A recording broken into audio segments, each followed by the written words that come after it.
When you want a one, can't replace.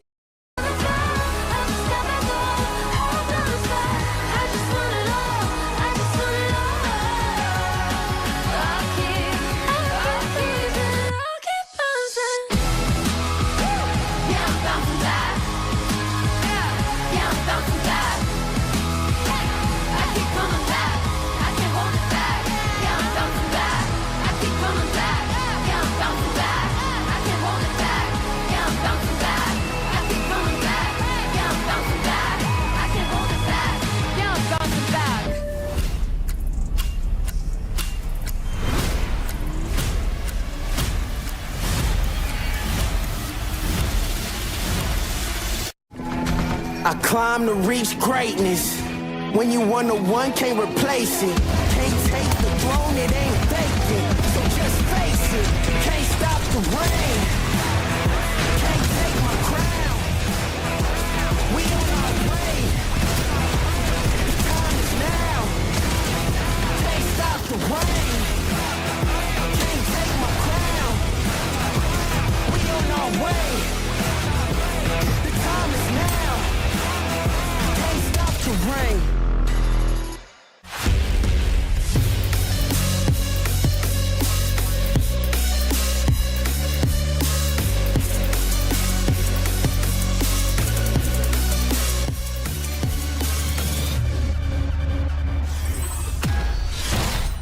Hey, Fortnite fam, welcome to the Last Chance Lobby. This is the first time we've got to broadcast this extra special event.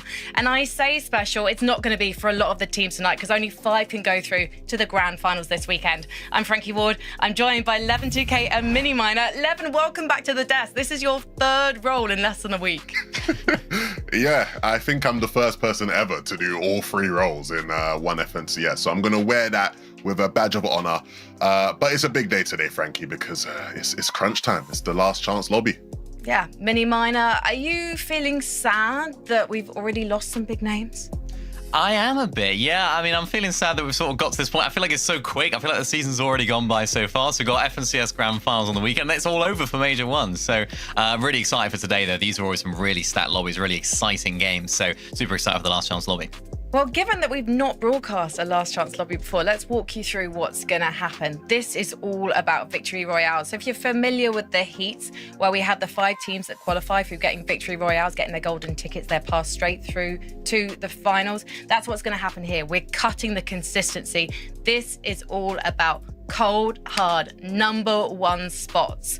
So let's talk about the names that we're not going to be seeing taking Victory Royales tonight because they didn't make it. And it feels like social media is alight right now. The community is shocked because there are huge names who have not made it tonight, haven't made it to this weekend, won't make it to the Major 1 Summit in Dusseldorf, Levin.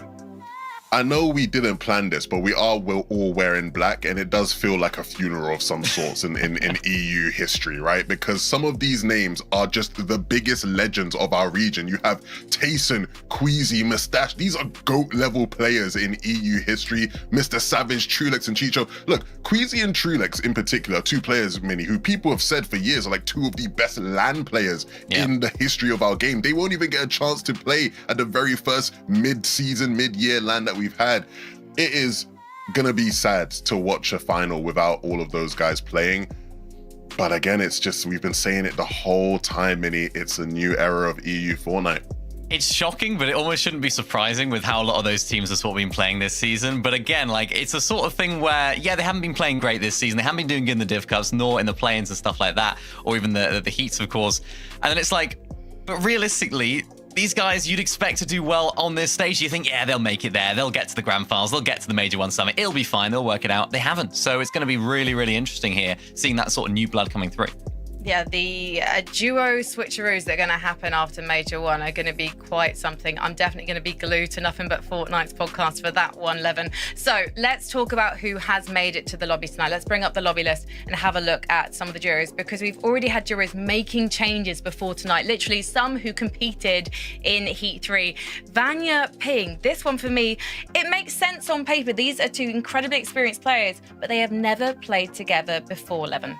Yeah, I was really excited, Minnie, to see what the new combinations would be, right? Who was going to cook things up and decide, hey, I need to just do something for this last chance lobby. And these are two very experienced names who, again, we didn't expect to see them in this position. But I think the silver lining, Minnie, is that at least in the case of Vanya, we've seen him in this position in the past where he's had to make it through the last chance lobby and he's found some success there. Yeah, he did. It was Major 1 actually last year as well in trios, and they did manage to pick up a victory royale in that major and then went on to place 3rd overall in the major. So you're not sort of down and out overall for the major. It's not necessarily a sign that this is a team that's going to dud the entire major. But then, Frankie, you were mentioning it right there, some names that you'd expect to do really well. A little bit of a running theme with this season. Names you'd expect to do well, not doing well. So it's like maybe there could be a bit of a trip up here for these guys. But when you look at their performances last year, both individually and of course as part of their trios, Levin, this is two players that really you'd expect so much better from.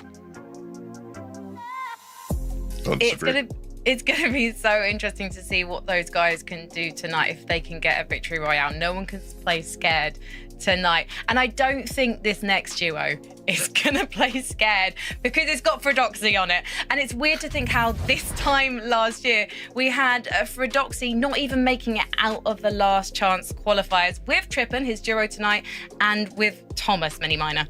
Yeah, it's scary. Again, we're having these sort of same teams that are playing through these last chance majors, last chance qualifiers in the same situation. It's Major 1.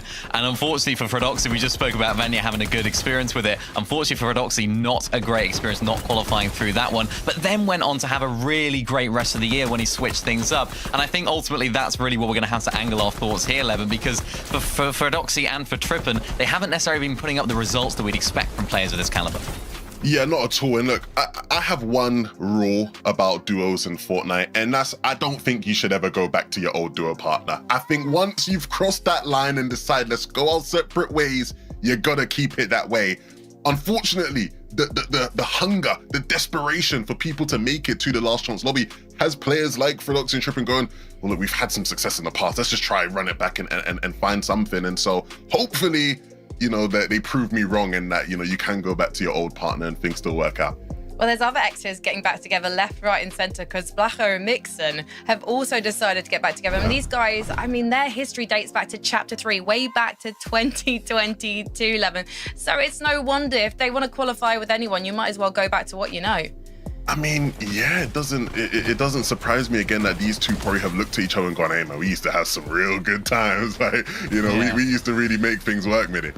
Yeah, it's true. And it sort of reminds me, if anyone sort of follows football and knows about football, it's like when a football team goes back to their old manager that they found so much success with years and years ago. Sometimes it works out. More often than not, it doesn't. And maybe for this team, they'll be finding that because a lot of their success did come from that sort of Chapter 3 era of Fortnite. I just think back to Blaha's recent success in trios when he was playing with Combek and Shark in Major 3. But unfortunately, the success didn't quite happen in the last chance qualifier where they got 2nd place in every single one of those games. So hopefully he won't be thinking about that today.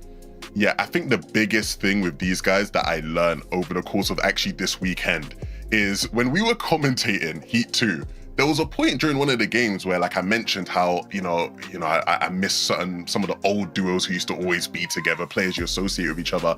And Taco, while we were commentating, was like, yeah, like, think back to, like, Mixon and Blaha. And I was sort of a bit like, oh, okay, that's a bit random. Lo and behold, she just spoke that duo back into existence because then 2 days later, they decided to get back together. So Taco, she clearly saw something in the Fortnite future that I wasn't seeing. I don't get it. What did she see? We can't be talking behind Taco's back now. I think we should let her speak for herself because she's with Takata. Sure. Listen, guys, I was not anticipating Blaha Mixon to end up as a bit of a premonition there during that Heats 2 cast, but Takata, the fact of the matter is that we are seeing these shakeups take place one more time, only this time Blaha Mixon, again, like Minnie kind of alluded to, trying to avoid what took place in that last chance qualifier that Blaha recently participated in, and they want to find a win here today. They've got Giannis helping them with coaching, and then on the emotional and mental side, always Poppy, a great effort there to help them, I think, overcome those kinds of obstacles. But who's a team that you're kind of keeping an eye out for, Takata? Look, I'm looking at Vidil and Vampy. Back in 2024, Vidil was playing with Reason. They were arguably the best duo. They've got 7th, 4th, 5th in the major finals. They tried again when this season started, but Vidil and Reason didn't quite work out. Since then, Vidil has been switching up duos left and right, but he's finally landed on Vampy in this last chance to qualify. It's literally 23 finals appearances versus 0. We've got an EU legend playing with rising talent, so I'm hoping that they can make it happen. Only time will tell, but for right now, we'll go ahead and get it back over to Frankie, Levin, and Minnie to see what else they've got for us. Thank you very much, guys. Let's take a look at the lobby list because we have got so many duos who really want to make it all the way to Dusseldorf, and they can't if they don't get through tonight. Let's head over to page 2. And you know why I want to head to page 2, Levin? It's because you'll see in the top left corner, it's Pink and So2. I haven't had a chance to talk about these guys in FNCS this year yet. And I am slightly worried because I don't associate Pink with victory royales. But then again, I have seen him get through a last chance qualifier before, Levin. So am I wrong to have hope? No, I don't think you are wrong, right? I think you'd have to say that when it comes to talent, these are two of the most talented players in this lobby. The expectations will be on them to get one of the wins upon these 5 games. But it's been a rough journey for the both of them, right? I think you look at both players' stories over the past year and a half, Minnie, and it's been about trying to maybe regain some of their previous best form. These are both players who we used to see qualify for LAN events, right? We've seen them both playing at these big events in the past, and for a year or so, it just feels like they've both fallen short at every single opportunity. To fall short at this last hurdle, Minnie, would be a devastating blow to their careers. Yeah, they need that redemption, don't they? That's ultimately what it is about these guys. I mean, they had a bit of a rough heats as well. I remember Shark and Teeny just sort of W-keying everyone. They were definitely a target for them as well, so they didn't try and sort of third-party them in Grands. They successfully did that, Shark and Teeny, prevented them from qualifying straight through there. But like you mentioned, it's a team that maybe you don't expect to win too many games, but they are a team that just have so much firepower, so much ability underneath. You just need to sort of uncover that today and really find their form, because they've got 5 games to do it whilst at their drop spot that they know so well. You expect them surely to get a win today. Well, all eyes will be on these two, at least on the desk, and all eyes will be on this other duo, at least my own will be, Seti and Rax, because I put the Frankie Ward guarantee on these guys. How did that go for you? Heat 2, that one's being confined to a dark corner of my mind that will never be opened again. It's called trauma. But these guys, they came 35th. I should say, sorry, in Heat 2. It was just a mess, Mini Minor, and I'm just wondering, was it communications issue? Because obviously these guys from different teams. I'm not really sure. What do you put it down to? I mean, it's just more of the same of what they've been doing all season, really. It wasn't necessarily that surprising that they didn't perform. They were taking too much damage, of course, with that new surge. They're not able to, you shouldn't be able to do that. That's not really going to work out in terms of how things are going to go. And they just kept going down in the mid-game level. They had like 20 seconds, 20 thirds non-stop, quite just mid overall, which is surprising when you look at someone like Seti.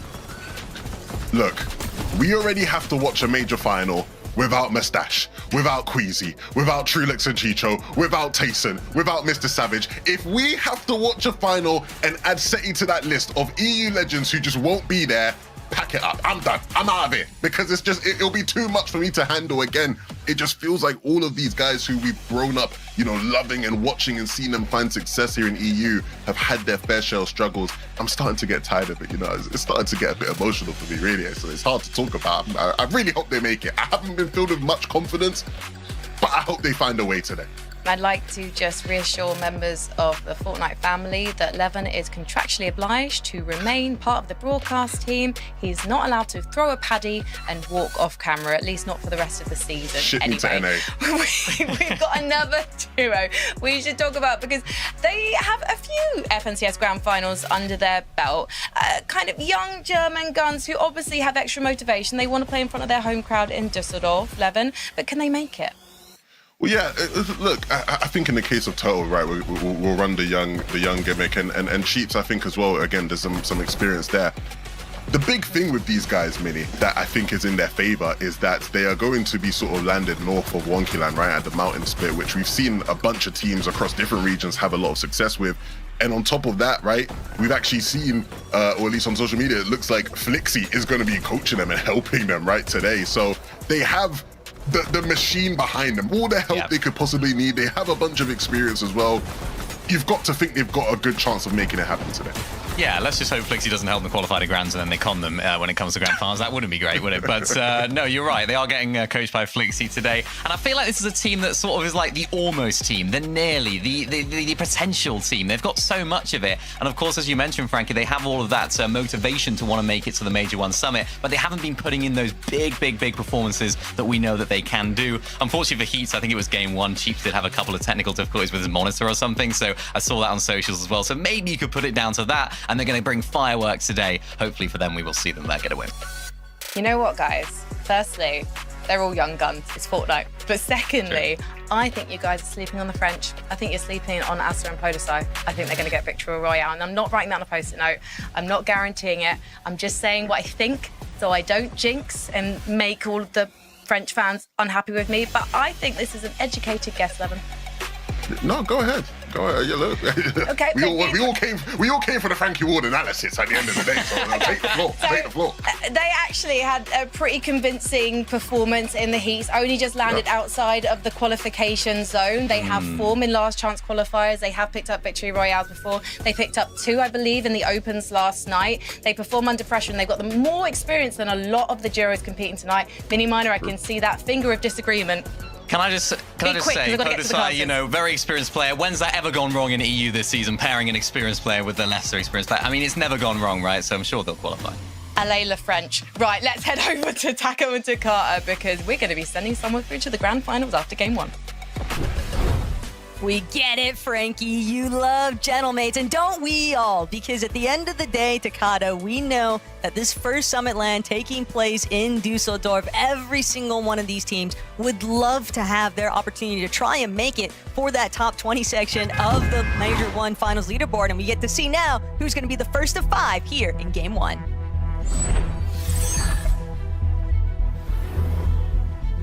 I'm excited. A lot of big names, even contesting each other off spawn. Wonky Land, Tripper and Verdoxy against Wheat and Frizzy. We even got Pink Sato by there.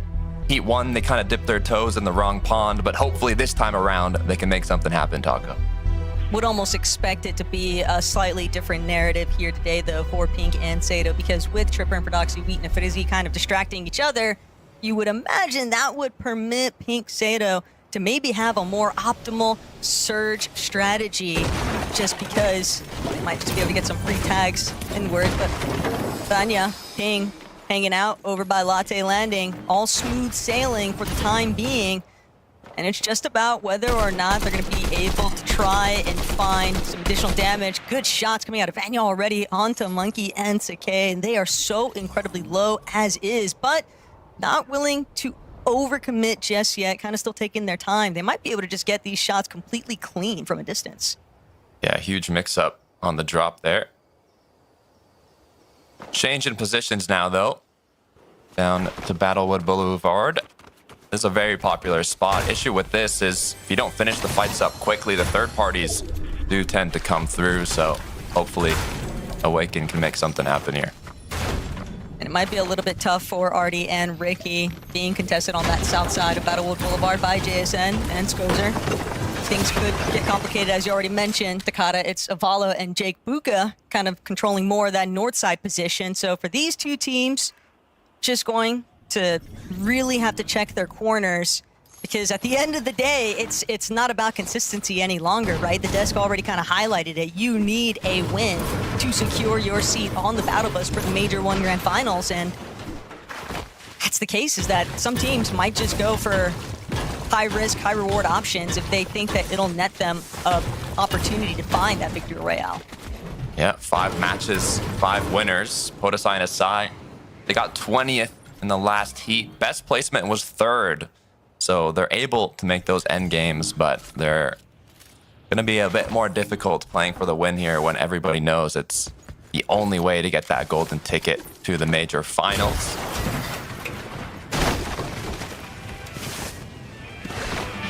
Zarbin Fincheck, Sandy Strip. And there's a certain kind of lull in, I think, the action. These first couple of games, Takata, it's really everyone trying to find their footing, find their own, like keeping your wits about you, because there is just a lot of nerves to try and settle in these kinds of positions. That there is. Looking at Vidil and Vampy, we've seen a lot of EU legends playing with new rising talent. Queasy was saying on socials the other day, the current meta, it seems like the most successful ones are these kind of double fragger or double IGL duos. You predicted the future with Blaha Mixin, Taco. I wonder if you can predict the future with the Game 1 winners, but we're going to hold on that because it looks like we've got a quick engagement. And for Vanya's future, he's going to have to hope that Ping is able to hold things through here. A fast elimination from Monkey, and now Sakai trying to close in onto Ping. The space claim, but Ping, 1 versus 2, it's never optimal, especially with such low material count. He's trying to see if he can get a pump shot around the corner. Does connect. That is going to cause a slight delay. The fact of the matter is they've got pizza slices. Monkey CK just continuing to close in, harping down on Ping's position, and it feels like we're just drawing out the inevitable here. Sure enough, CK and Monkey from 2 separate angles are going to be able to close this one up, and Latte Landing now has shifted entirely into Monkey and CK's control, but that is up until Vape and Jax might decide to linger on over.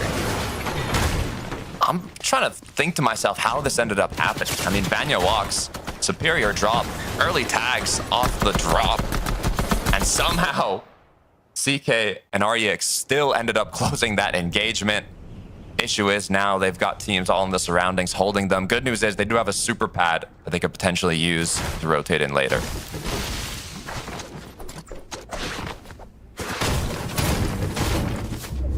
History has a way of repeating itself at times, though. Teams looking for comfort and familiarity. Blaha Mixin certainly following that trend right now, but many already touched on it.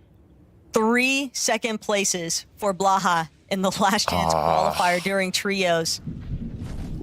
Duos is always a different landscape, but with 5 lobbies here, I'm thinking there might be a win in their future, Takada, and I know if I'm in Blaha's position, I definitely want it sooner rather than later. It just becomes very difficult, I think, to overcome that mental battle. But again, I do think that it speaks dividends having somebody like community members like Always Poppy on your side to help kind of figure out how to navigate those sort of feelings.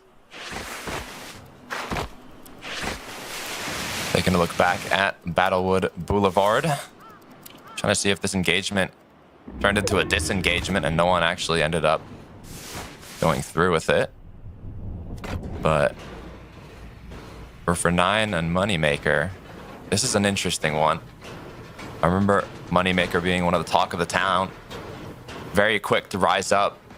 Unfortunately, recent performances haven't really matched that initial boom, so I'm hoping that with this last chance qualifier, if they can make it through, can start rising up again.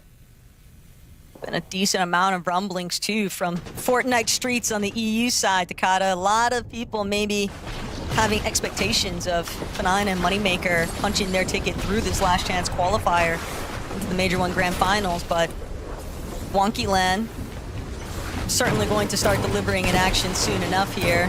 Seti and Rax.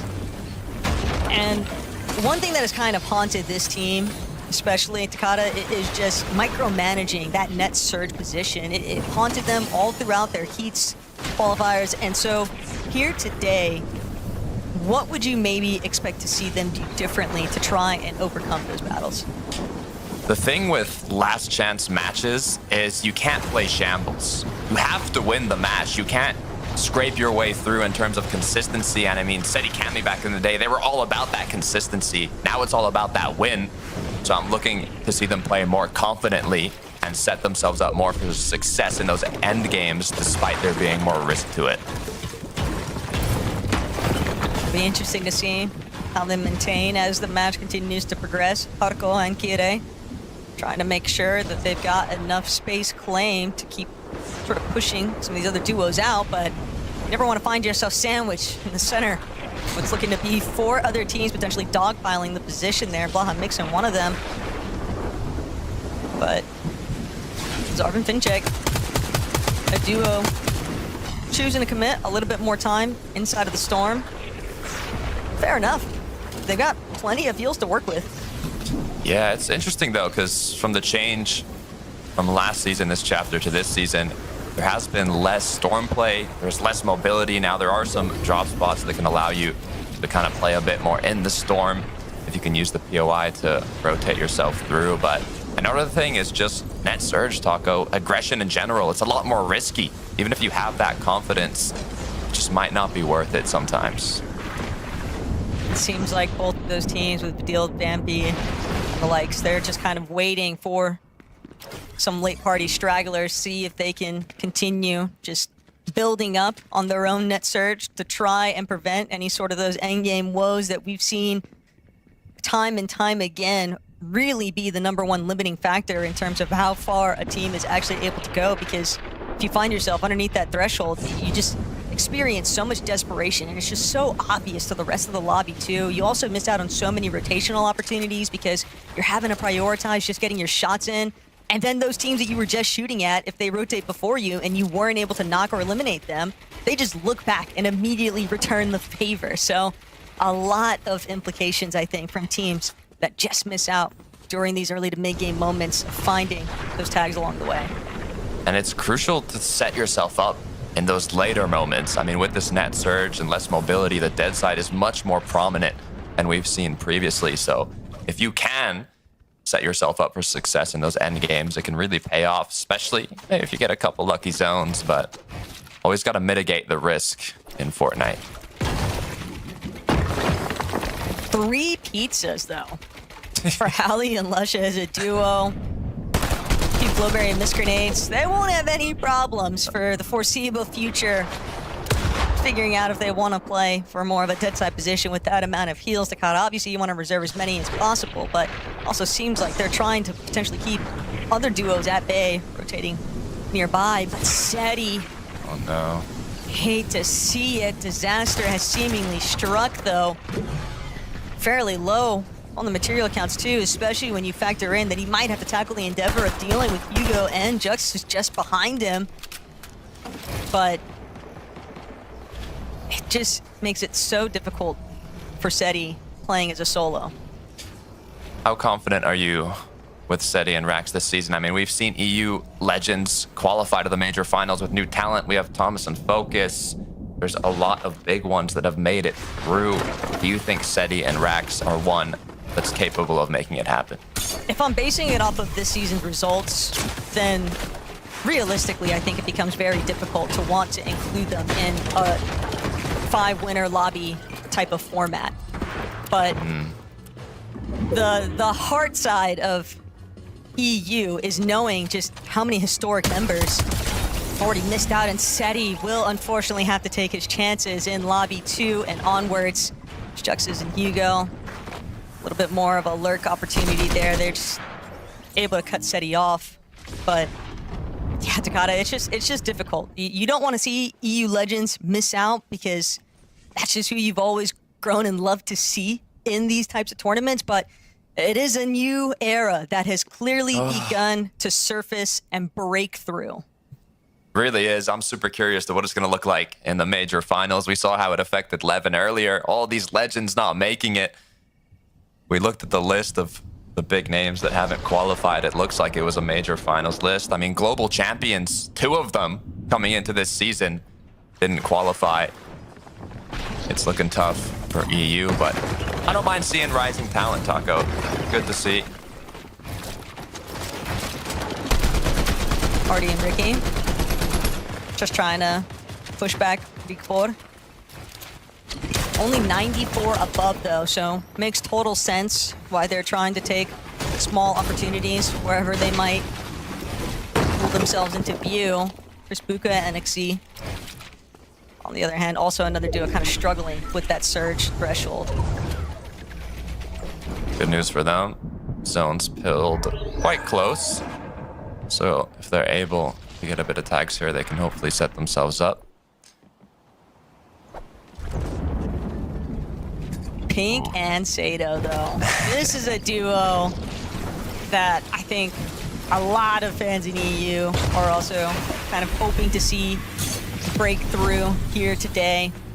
And knowing as well that what awaits them, even if they do make it through Takata, they're still going to potentially have to revamp their actual in-game strategies. Although I think Pink is a very dependable IGL in that sense. It's just tough because Shark's already given them a little taste of the medicine of what to anticipate should they actually fall from Frozen Shark. Honestly, it's one of the duos I have the most faith into qualifying today. We saw Heat 1 didn't quite go their way, but with the way the lobby's playing out in this last chance qualifier, I think they do have more than enough firepower to get that win. But it is just so difficult. Things are starting to get a little spooky here, though, just outside the north end of Battlewood Boulevard. The way that the zone is pooling. Anytime you've got zones that kind of cross over decent bodies of water, it burns through everybody's material count. And there is just enough awkward elevation shifts in this area that can make it very difficult to traverse in the first place. So for teams just trying to find some of the more of those like isolated positions, like where we, Frizzy were at, for example, and making sure that they can just stay ahead of the pack here. Asa, Podesai, hanging on for right now, 62 above. So many teams, though, we're starting to see some of those restrictions kind of being imposed on their options here. 175 below right now for Spooka and XZ. They've got to make a decision here. They need to commit to finding some damage. They can't get it from a distance. They're going to have to get up close and personal. But some duos will resort to just trying to wait it out, hope that it ticks off before they lose every single one of their shield recovery options. But for Spooka and XZ, it doesn't seem like the lobby is really easing up in that sense. Yeah, this is the last chance qualifier, Taco. You can't kind of scrape your way through. I was highlighting it earlier. You need to make those power plays to fully set yourself up in the later zones. You need to have enough mobility. You need to have enough shields, enough mats. And if you're not aggressively going for that and just scraping your way zone to zone, I don't see a very high chance of you winning the match. Shields now both fully cracked for Chris Buka and XZ. They've also got another duo nearby, but at this point, their options are really just to dive right in, and they're just not going to get a chance. The lobby will clear them out before they even get a chance to land off that overdrive grenade. But take it again from the drone shot overview. Gonzo and Truly, rather, I think, exciting team heading into today. I mean, they had 4 victory royales during the last chance qualifier opens. All they've got to do is manifest 1 here today in 5 matches. You predicted the future with Baja Mix and Taco. You're going to predict it here? You think they're winning game 1? I don't think anything's guaranteed in the last chance qualifiers, unfortunately. Even with the Heat circumstances, we saw so many different instances of duos that looked like they were prepared to win it all, and then the last second, you know, the rug kind of just gets pulled from underneath them, and you can already see the issues building, right? Like, no one is capable of outlasting these surge ticks. That pressure with the lobby as well. Pink, Sato, Disaster just continuing to strike. He'll drop straight into the hands of Julian Miros, who are more than content to take that little bit of siphon material with them. But art skill, no Sif. Mix and Blaha, just 1 tier up ahead. So many teams getting pulled into congestion. Yeah, I mean, Pink Sato, they were playing in zone for such a long time. They didn't have those options to get tags.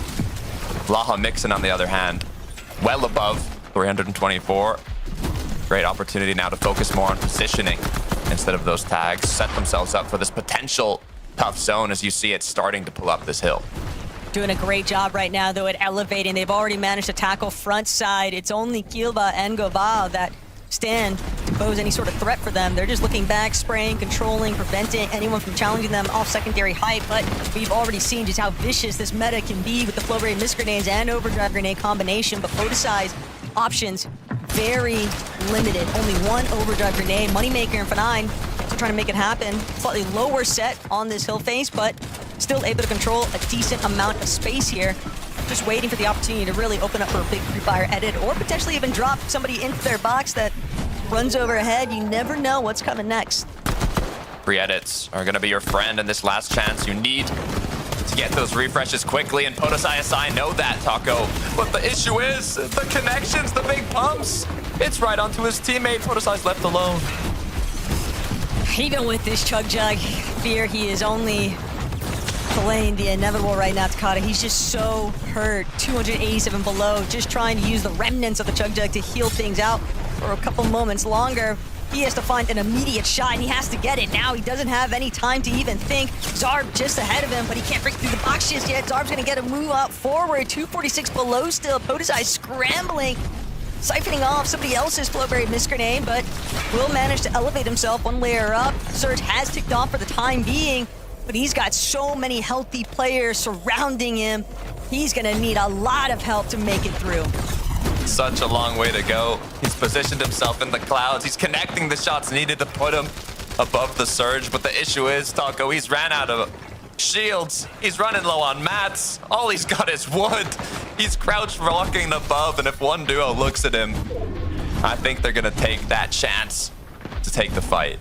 On the bright side, though, this is a last chance qualifier finals. It's a little bit of a different scene here. POTUS ISI getting away with those wood builds on height. No one having a chance to look up just yet. The mid tiers are just so congested. I mean, Mix and Blaha, though, looking to try and break their own way through. Might be able to clash into some hurt players. Go just a little bit too far ahead, but Blaha, he loses Mixin.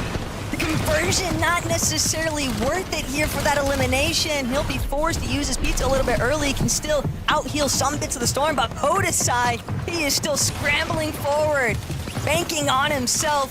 2 builds left. He either finds an elimination or his run is over. How is he still going? Okay, cut me off there. Back to the lobby as we switch over to For9 Moneymaker. Still down below, looking strong, but Blaha now, as a solo, it's up to him to make it happen. But with the way that front side is sort of building up, Gonzo, truly, they might have the opportunity to control it. They're starting to clash with some of these teams directly in front of them. Blaha still, as a solo, way down ultimate low, but backside of zone, he knows that there's going to be players boxed in front of him. So many builds he has to try and pickaxe his way through. Out of sight, out of mind for the time being, but Zarb, Fincheck on the high ground. Blaha ruins it, though. One elimination onto Zarb. He needs to get the siphon from it, though, and he won't be able to find it. Still, disaster has struck here for Fincheck. I don't think he's going to have the chance. He might be able to pull off this revive, though, and that would lead them in the best case scenario for closing this one out.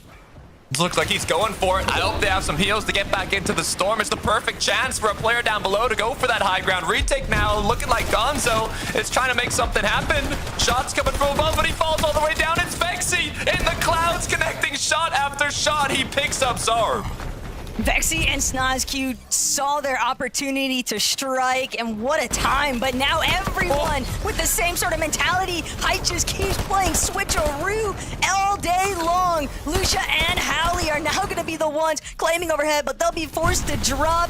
Lucia doesn't actually have any kind of way to get down. The fall damage is going to spoil it for him. Instead, Mefrizi, now is their time to strike. Will they be the last duo standing on height as the zone continues to pull over this cliff face? But Gonzo, truly incredibly healthy, but they need to find more materials. Truly even trying to farm out what he can. He knows that there's still one team up on height, but that elimination onto Howley, the dust is starting to settle here. Mefrizi and Wheat, they see the Flowberry Mist Grenade cloud. They know that there's a duo potentially waiting to challenge. Gonzo goes up. Gonzo finds some great shots here, but Wheat still with the cutoff, trying to see if he can stop him from finishing off the health of him and his duo. The Frizzy, Wheat, Vito as a solo. He's got no business being left over here, but everybody seems to be too distracted by the 2v2 up top. Wheat and the Frizzy have been forced to drop now. Gonzo, truly, they just need to connect, and truly, Gonzo have sent it. The last chance qualifier opens might have been the best kind of foreshadowing because they found their victory royale. It's looking electric in the last chance qualifier, almost like a bouncy castle with all the duos trying to take height. The overdrives, the flow miss, it's just non-stop retakes on the high ground. But Gonzo and Truly are going to be the duo that closed it out and the first ones to qualify today to the major finals. We got to go back to the desk so they can break it down for us. I think you just broke it down there, Takar. It was a bouncy castle, Levin.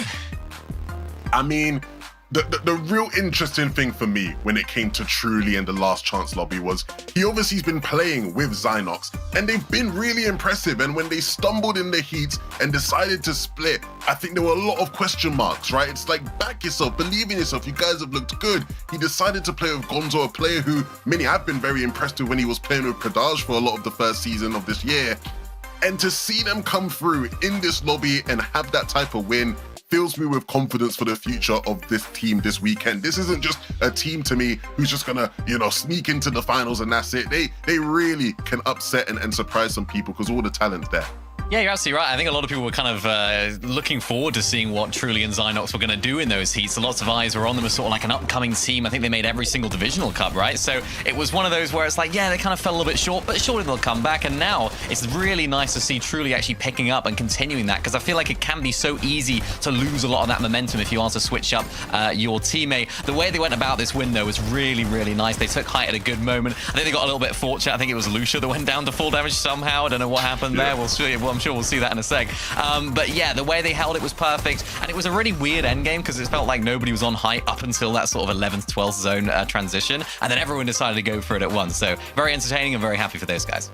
Yeah, it was an incredibly entertaining end game, and we'll have more coming up for you soon about the other duos, who is still in this lobby and who's going to be trying to go for game number 2. We'll see you in a few.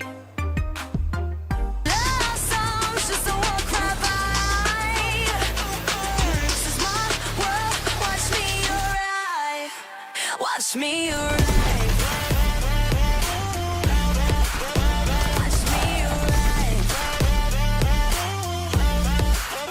Watch me arrive.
Welcome back to the Last Chance lobby, where we've got to talk about what happened in game number 1, because The teams here tonight, if you've just joined, if you've never seen the Last Chance lobby before, are only competing for victory royales. That's the only way they can get to the grand final.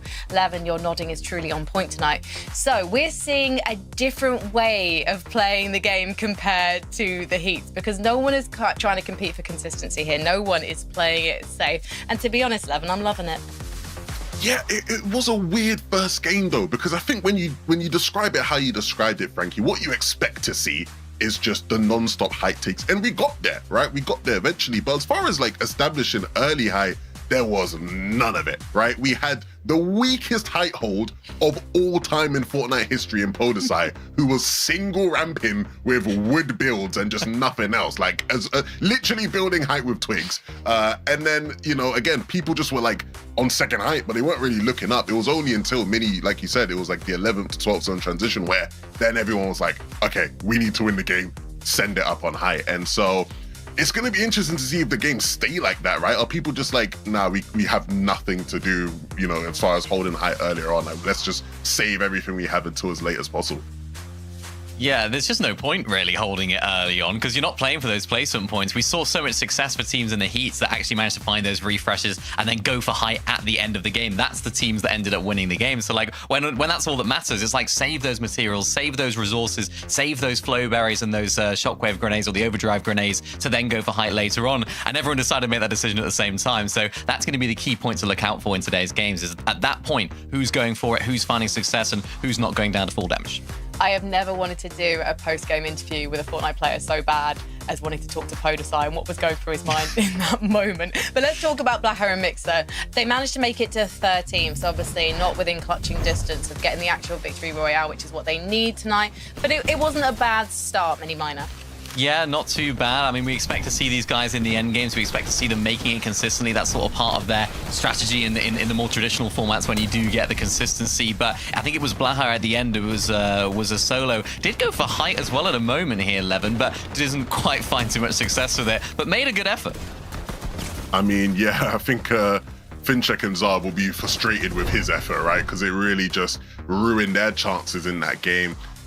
It really felt like with some of the max pools we were getting in the moving zones, just nobody even had much to work with at all, right? Even the teams who would have wanted to go for high late, it's like you have 5 builds and it's like, all right, well, shockwave up, man. Like, we just got to make it work, hit the shots and figure it out later. So it was a tough game, I think, for anyone to really find their footing. So Blaha and Mixon, I think, will not be too upset with that first try.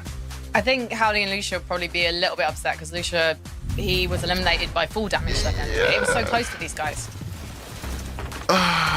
You hate to see it, you know, you hate to see it. I think when you're looking at names in this lobby, Mini, of who are the types of teams we expect to, you know, be aggressive height teams, right? Howley and Lucia definitely come to mind, right? And it was in the end, it was Nefrizzi and Wheat who obviously came second place, who, you know, were the ones to take it off of them. Yeah, he won't want us to replay that, man. I've seen Lucia on height for many years in EU Mini. I've not seen him do that too much. So we'll just call it a one-off, a bit of a last chance lobby nerves, and we'll move on to the next. He just jumped off. Like, I'm so confused by it, really. I mean, I don't know what he thought. You know, maybe you just have a bit of a rush of blood at the end. You popped the pizza, so maybe you thought the slap effect gave you full damage immunity, which obviously clearly it doesn't. Maybe you thought you had that flowberry effect. I'm not too sure. But the good thing about those guys is they're not afraid to go for it. They're in that position. They found themselves in that position. It's a very easy fix for them in the next game if they're looking for it again. So I wouldn't be too concerned about them yet. Yeah, at least they found themselves in that position. Unlike Vanya and Ping, Mini Miner, are you concerned for them after that first game? A little bit. I mean, you know, we spoke about it at the beginning of the day, how these guys, you just sort of a shoe in to win a game. We saw Vanya doing it previously. We saw the success of them in 2025. But then it was something that I mentioned at the beginning of the show. It's like, yeah, well, it hasn't really been going that great for a lot of our more experienced names, Levin. And this is not a great showing. If you can't win the off-spawn fight, you can't make it to endgame. And, you know, hopefully it's not going to affect them too much. Yeah, if there is anybody in this lobby who could make an early height hold work, you would have to think it's Vanya, right? And so, you know, I'm sure he might have been watching that game thinking, oh, if we just hadn't have gone down off spawn, it would have been so free. Nobody was playing height. We would have had the strongest height build. Nobody would have been able to shockwave up. And so hopefully in their next off spawn, they can make things work out a bit better. That's the difficulty with being off spawn, being contested off spawn in this lobby. There's just not enough games to really let it happen. Well, we've talked about end games, we've talked about the start of games, but now we need to talk about the mid game. I feel like this is a textbook example of something that lots of the big name duos have been struggling with. It's no different for Pink and Soto 11. It seemed like they were fine on Surge, and then suddenly they weren't. A big concern for me, because these guys obviously had their struggles with Surge in the heats, and I think a lot of us chalked it up to, you know, there was some shenanigans with their off-spawn situation as far as like some of the teams around them and being aggressive and not sort of giving them the space to want to play their game. And so if they're going to keep struggling like this, yeah, Minnie, it's the window of the opportunity here is quickly closing on them. They really have to find solutions quickly. This new Surge is tough. When you're scrambling for damage, when you used to be scrambling for damage, it didn't really matter how much damage you were taking from other teams because it didn't affect it. Now it affects it, so it makes it so much more difficult. Hopefully, this is something that the guys can work out as they move forward. Same for all the teams. I want to see as many teams in the end game as possible. I just want to see everyone bouncy castling yet again for that victory royale. We've got 4 more games. That means 4 more duos will find their spots tonight in the grand final. If you don't get to the grand final, you've got no chance of making it to the Major 1 Summit in Dusseldorf. So let's head into game number 2. Thank you, Frankie. You said it best. 4 more matches leaves a lot of opportunity for these teams to change up what might not have worked in the first match. I'm curious to what's going on up north. Turtle Cheeps actually went down 49th. They are on con, kind of that north split above Wonky, getting coached by Flixie. I mean, we had 2 German players qualify through heats through VRs, and I'm hoping they can be the third and last chance. We don't have to wait long. Game 2 is ready.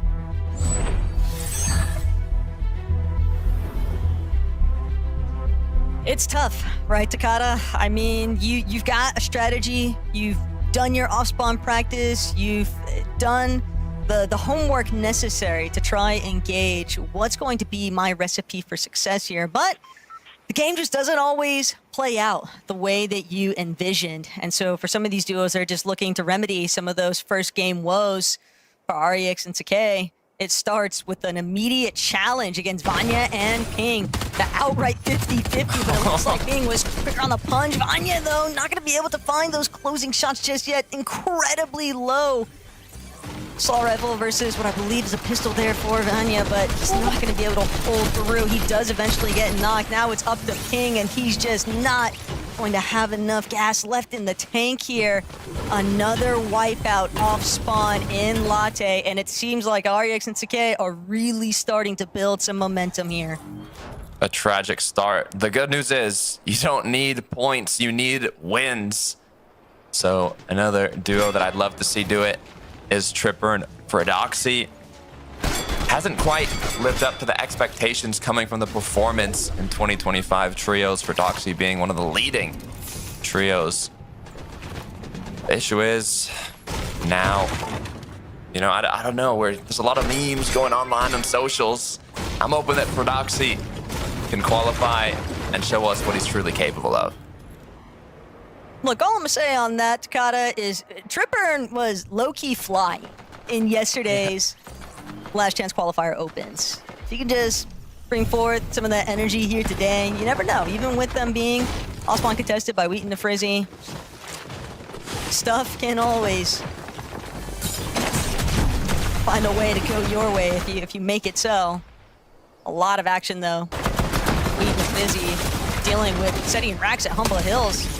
Looks like they decided to go for a slightly different scenery here. The immediate challenge against Seti and Rax, so it's not actually going to be wonky land for them. It's still beneficial, though, for Seti and Rax that they actually survived that off-spawn and went out. Interesting. Thinking back on the Seti Rax, I mean, the Frizzy Wheat were second place in the last match, and if you think of Seti, you don't think of being a very strong off-spawn player, but now with that firepower from Rax, it looks like in these last-minute switch-ups, they're capable of still staying on top. Well, you have to remember, though, Levin kind of called it on the desk. Seti and Rax have been practicing their off-spawns leading into today, right? You can never pretend like the minimap is always going to stay the same. And so it looks like all that practice actually came to fruition, at least in this lobby, because it buys them that little bit of extra time here.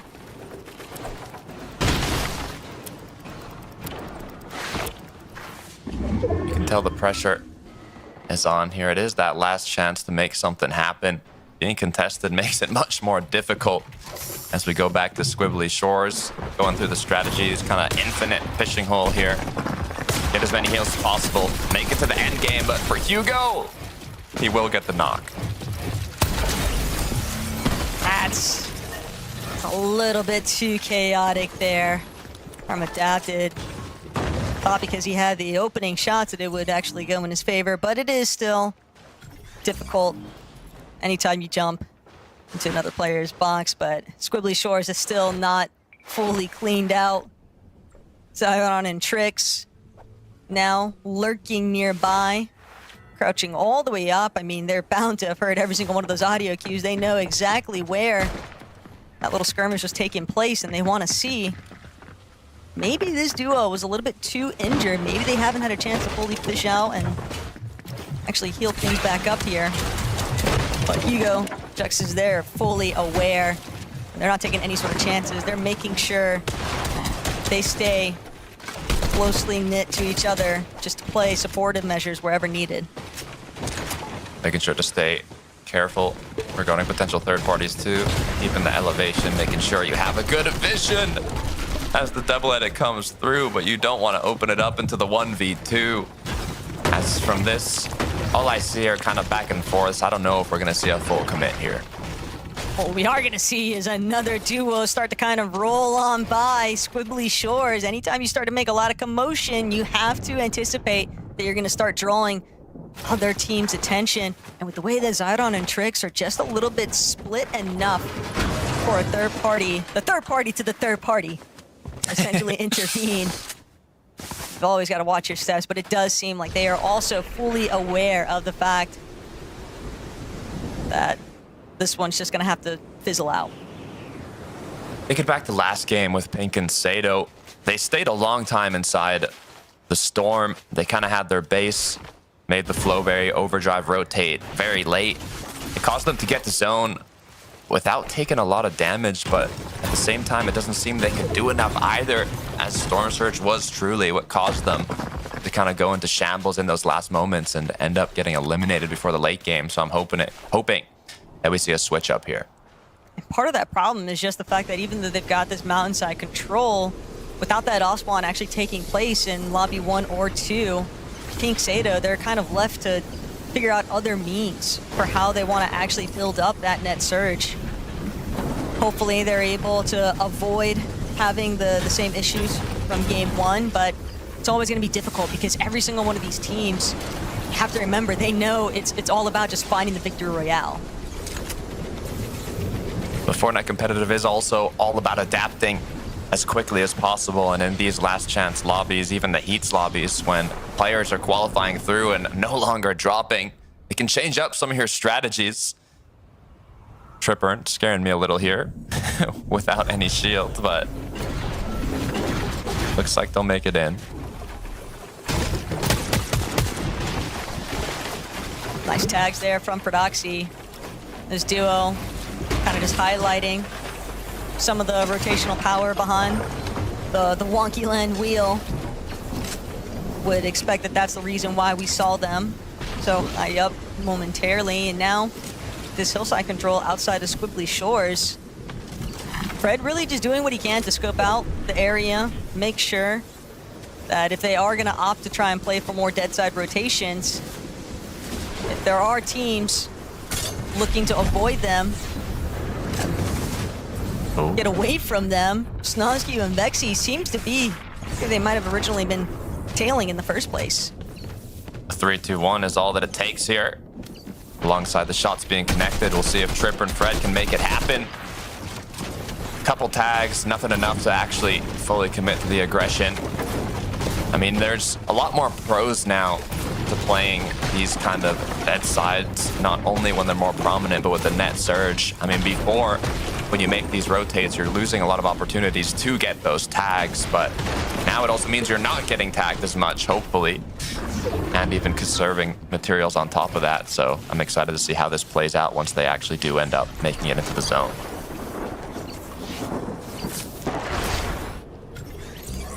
Get a chance to check back in with them for right now. Got to see what else is building. Let's go there. Jason Ricky. A little bit of a stalemate between these duos, but it could just be temporary. Both of them looking for the advantageous breakthrough. Jason trying to backpedal a bit here. A lot of box space claim, though. This is a whole lot of material being invested here right now, Takada. And if they're not able to get a conclusion soon, they might just find themselves being victims of a cleanup effect by a third party. It's also kind of a late engagement here off the start. 20 builds on so many players. Awahalo and Jake Buka are the duo that land north of them, but I mean, they've already seemed to be kind of long gone in this situation. I don't know if we'll see any third party come through yet, but the longer they take, the more they're missing out on in terms of maths, in terms of positioning. Luckily enough, though, they have pulled a good zone for the time being, but they really just can't waste time. I like that. Both duos, though, just constantly trying to chip away at the other's HP. Good knock here. Profeshka and Gold gonna look to close in very quickly here now. The moment that you get that knock, you know this is a very weak team. We should be able to close it out for a double elimination process here. Let's just trying to see if he can escape. But even if he does live to see another day here, Takada, I fear that the delay, being this far inside of the storm, having to go for the reboot, having to reestablish your net surge, it just makes it all that more difficult to really bounce back in the same lobby. Yeah, sometimes it just might not be worth it, especially if you're very far away from zone. Wouldn't be surprised if you see a disengage here. You just cannot let those tags come through, or all that progress you made from that elimination can quickly get taken away from you. Let's just last little bits of HP here. How many whites does he even have to work with? Seems like he found a couple of med kits at least, but Peshka's just gonna dive right in, zero fear, and for good reason. I mean, again, it's just a 2 versus 1 Classico. They have more than enough time to just fully seal the deal on this one. And they're going to need it because they are going to be approaching from that dead side of the zone. So the longer you spend inside a storm, you want to make sure that you have enough heals, enough damage, that you don't have to worry about being in an established position later on.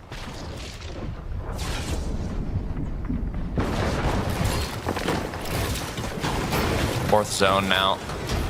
This is kind of a moment when you're already based up inside where you can't make big mistakes. If you end up fully committing to an engagement, you can see the amount of teams that are in their surrounding area. You do not want to get the eyes on you, as focus can change very quickly in these types of zone. Mix and Baja. See if they can do it. Like the material count, but not necessarily the pumps. Great pump is a little bit tough here. Still, wouldn't be surprised to see them convert that into an elimination or two and maybe just steal away somebody else's shotgun. But the main thing here, Takada, is that knowing that this format is based around victory royales, I do believe that as the matches progress, we are just going to see more and more stacked endgames because nobody wants to compromise themselves. It's almost like watching an evals tourney to an extent. The issue is when more and more people want to get the endgame, Surge just gets more and more difficult, and like I've been mentioning again and again, you kind of have to do an all or nothing play in these last chance lobbies. You can't get yourself to the end game with no mats, no mobility, no shields. You need to have enough loot or enough confidence to look for those refreshes and set yourself up for those moving zones. But so far, I'm liking the quick rotate from Seti Rax. We saw what the firepower can do in the early game. Now let's see what that IGL'd mine can do in the late game. I guess my thought process is more along the lines of if the end games are going to be incredibly stacked, though, then that just means that Surge is going to be a constant threat. There isn't really going to be much room for any of these duos because it is going to just shift so drastically, I think, especially in some of these in-game moments, because everyone's trying to make sure that they're still alive when it comes down to the final moving zones. And the issue when Surge is that prominent, as you're mentioning, you have to use more mats when you rotate. You can't let people tag you. And if you're running out of mats early, you need more in the end game. It's just more risky plays you have to take as the day goes on. But from Fordoxy and Trip, prime position, dead center of the zone, 250 above. I'm loving the loadout. I got high hopes. Definitely doing a great job keeping themselves concealed underneath this bridge right now by Battlewood Boulevard. Chaos, on the other hand, is quite literally stuck in a whole world of chaos. 563 below the entire lobby, just encroaching on his position, on top of the fact he's got an immediate fight in front of him, but he's got Mbappe. He's going to be able to pull through on this one. Jax with that pizza and 550 above, they'll be able to try and heal back up, but Lovera more interested in just seizing the opportunity instead. Rinzi and Xenox, though. Ooh, I'm so sorry, Xenox. That is an immediate curse at the worst possible time, but Rinzi, he might still be able to bring this one back. Losing his duo, though, at such a crucial moment, and still 129 below. And I was really excited personally, Takada, looking in on this lobby, but there's just too many obstacles in front of him, and Rinzi will have to hedge his bets on the next lobby.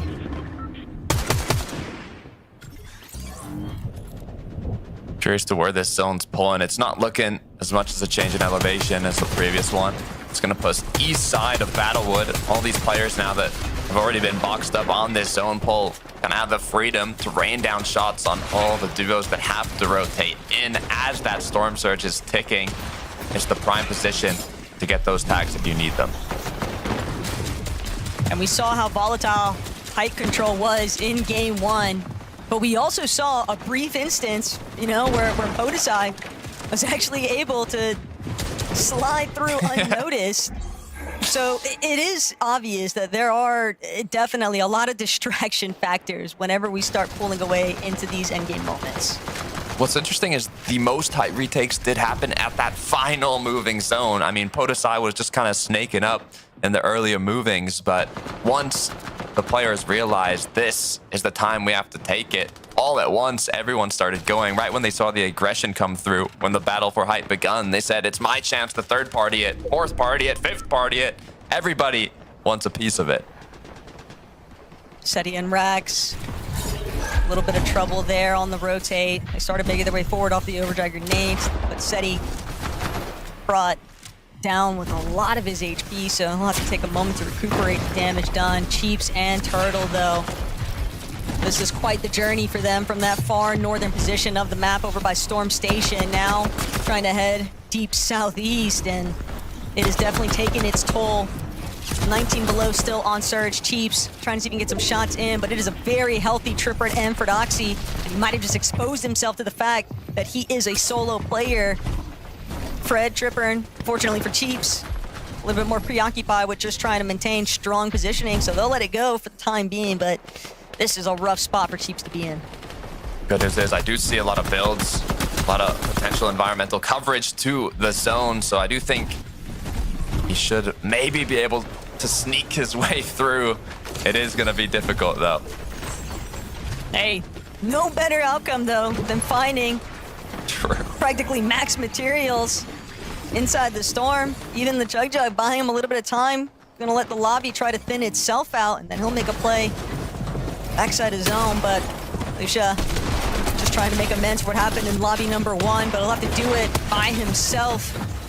Siphon does come through onto Gilba, but Lesha still not able to get enough HP. Rickboard just gonna shut that one down. Chiefs is a solo, though, has managed to make it in. The mobility is incredibly limited here with those gloves. He is going to be super exposed and just has to pick the right timing. Just that 99% chance. Or, I mean, 1% chance, 99%. They type of meme here for Chiefs. 81 above. As a solo, he got the mats. He barely made it in. As now the chaos unfolds, Rax and Seti still looking healthy in terms of damage, but they are going to need a refresh before this game ends. Seti might be a little bit more interested in what's taking place above. Saw Fordoxy and Tripper kind of navigating forward, trying to see if they can maybe seize that front side height. But it's going to be Peshka who's actually one of the first to go up. Rax, Seti, slightly missing the mark here, but they're still in the mid ground. Pesha are going to look to connect here. And now, how long can they control it? Peshka does have a good amount of material to tarp out with, but it's still so difficult because you've got to keep your head on a swivel here. You have to anticipate all the teams around you. Nearly it's dropped one layer too low. Still a little bit of fall damage, but not enough to deter him just yet. They're still able to hold on to height. Yep, Gold Pesca are going to be the ones up above. Fred and Tripper trying to apply as much pressure as possible on low. Not worried at all about high ground yet. If they want it, they're going to go for it later. But the lobby is continuing to just try and stay ahead. Front side of zone is starting to get very messy here for Doxy Tripper and look like they might have some control. They're trying to see if they can cut off Vampy along the way, but he'll be able to regroup with Badil. Blaha and Mixon though, ultimate low. Nosith has fallen.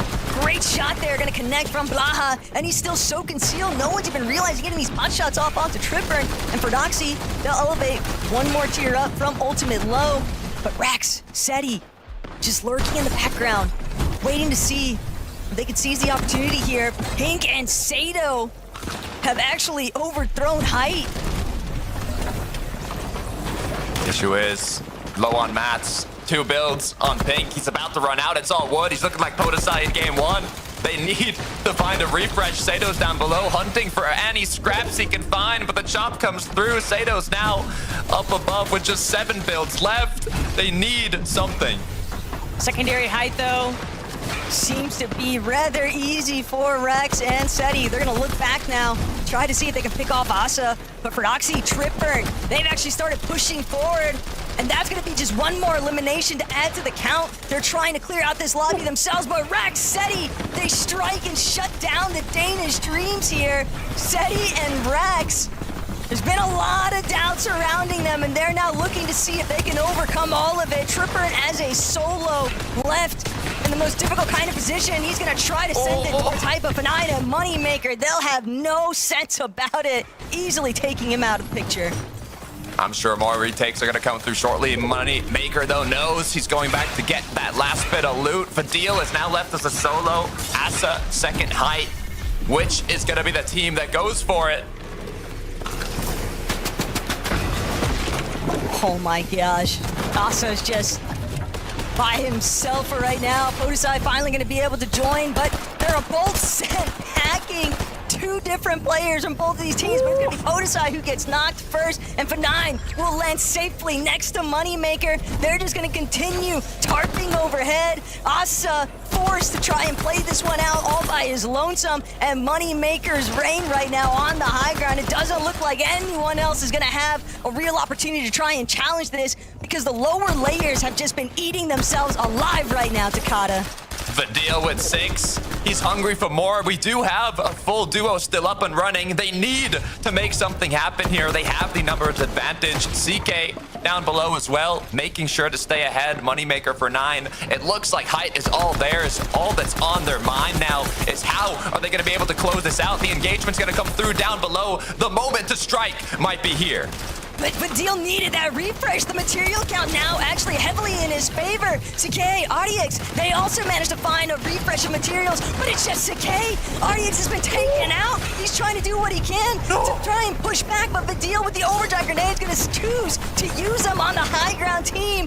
2 pizza slices left to his name, but for 9, Moneymaker, they hold strong. They are still spraying down at these lower layers, but Deal burning through his last little bits of material, trying to see if he can scurry away using this Blowberry Mist Grenade to conceal himself. Big shot to connect onto Leakway, and that might just be enough. 2 versus 1 for Badil. He was getting fraggy in the opens. Can he do it one more time? But 9, incredibly low. Moneymaker trying to see if he can sink the shots.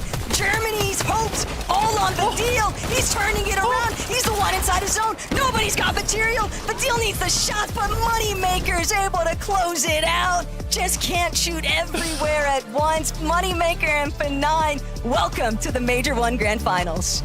I was starting to get nervous there in those final moments. Vadil looked like he had something that he was ready to show off, but Moneymaker and F9 are going to be the ones that finished winning game 2.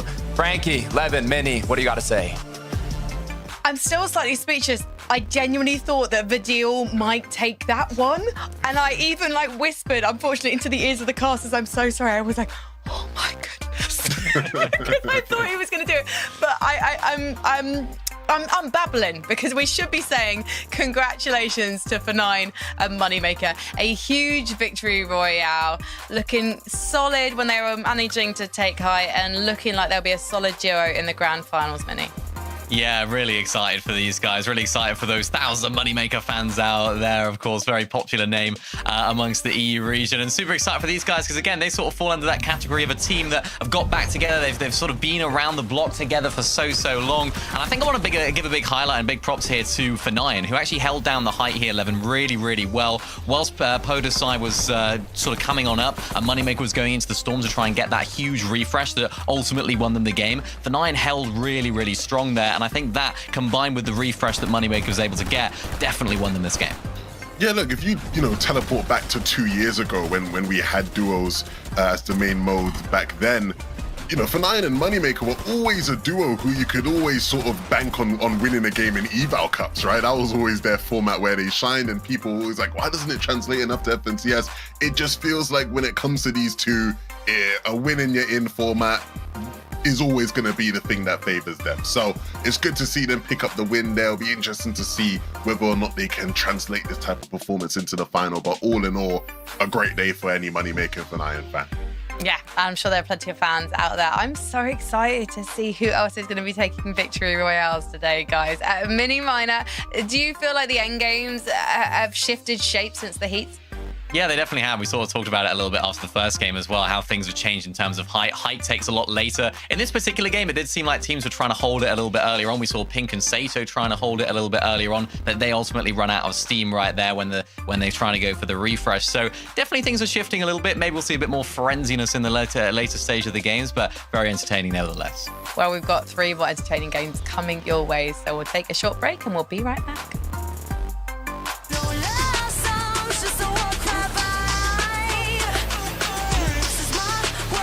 Watch me arrive. Watch me arrive. Watch me arrive.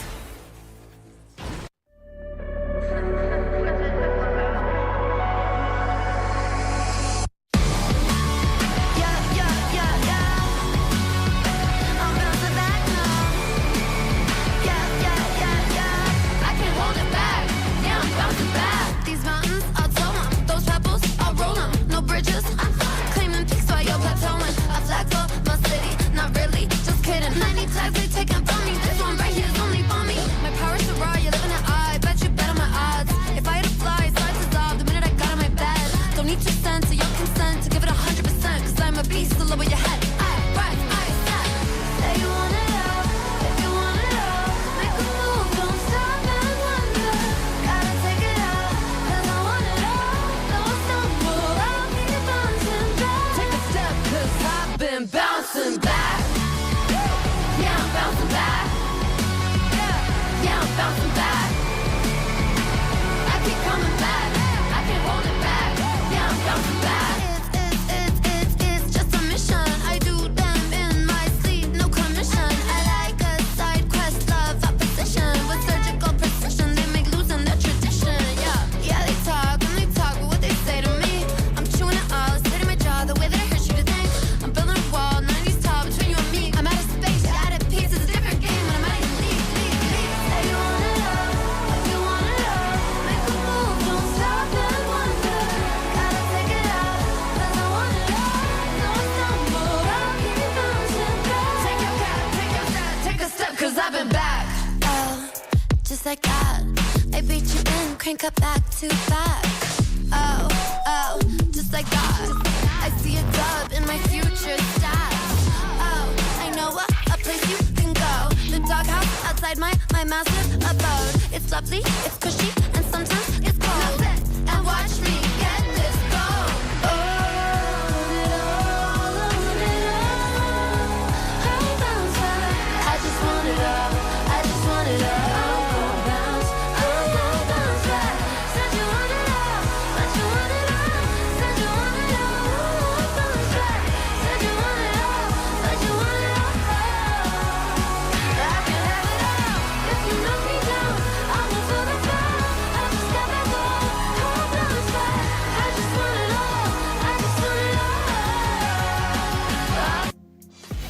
If you've just joined us, you missed out on a one-man mission.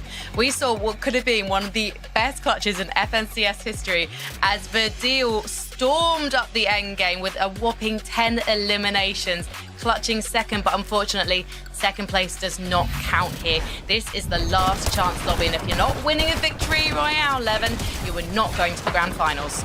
I was certain he was going to do it. It just felt like it was just lining up.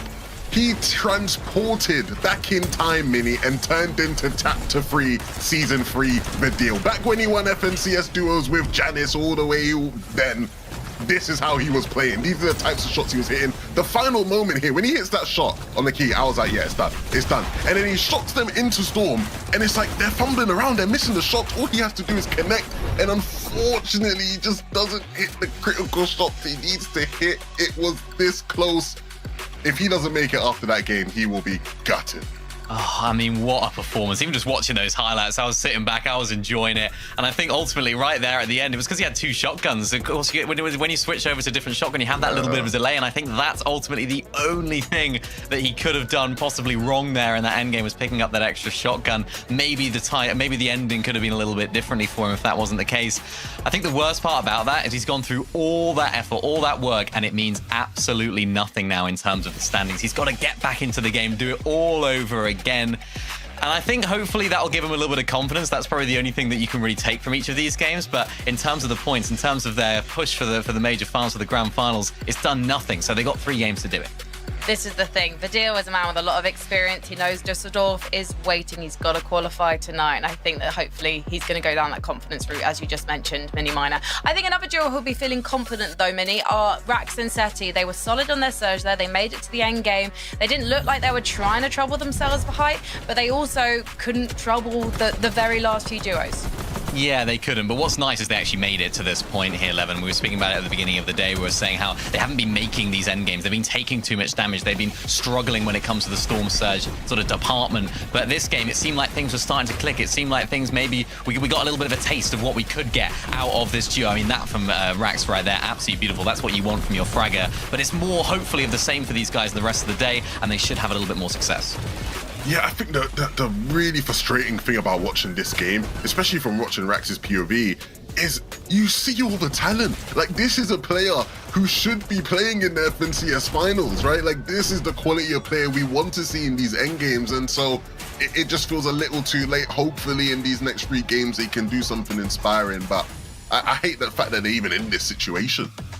Well, it's a promising showing, at least, for them, and hopefully that means that they'll take stock, reset, move on to the next one. There's still 3 more games to go after all. For Doxy and Trip and Mini Minor, I felt like they were getting themselves also into a good position. I felt like maybe they were hesitant. They were thinking about taking height. Maybe they just thought better of the situation.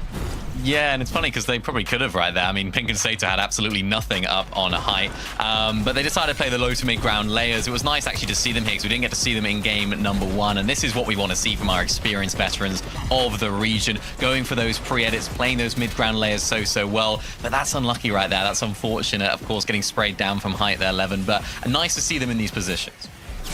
Yeah, I mean, we can say this about all these teams. It's nice they did this, it's nice they did that, but did you win?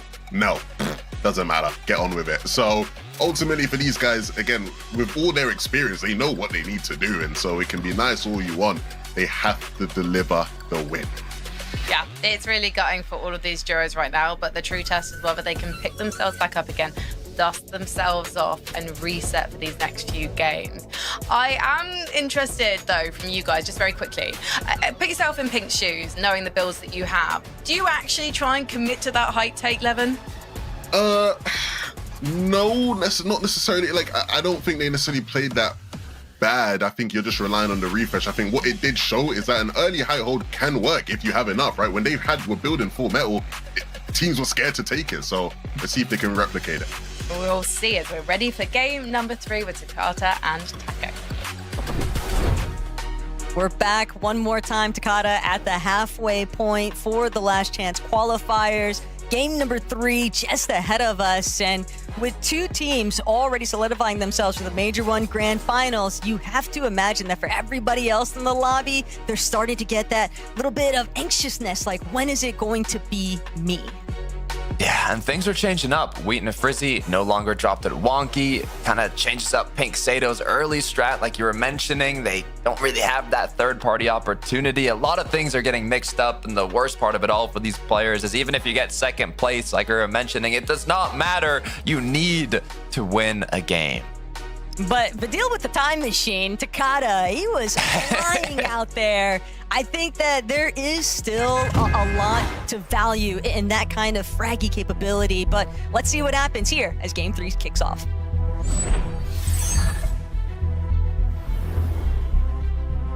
I really want to see it. I really want to see Vidil, Vampy take home a match. There's just so many teams I want to see win. Turtle, Chief, Seti, Rax. For Doxy, there's too many for the amount of available spots left. Thinking in terms of off spawns, we'll see if Vanya Ping can make something happen this time around. It has not been going their way in the early games. It is just tough to think about, though, how much talent is really still left over and presenting itself here today in the last chance qualifiers, but knowing that we only have 3 more duos that are going to be cementing themselves on that battle bus for the Major 1 Grand Finals and having the opportunity to try and duke things out for a top 20 position for the Major 1 Summit Finals in Dusseldorf. I just saw Seti get a knock, I think, in the feed, so I'm hoping it goes well for them, but for the latte landing off spawn, Ping is actually going to be the one that picks up the pickaxe. He lived the full 50-50 once again. Can it go the way of Vanya Ping? What they need to do is not leave any survivors.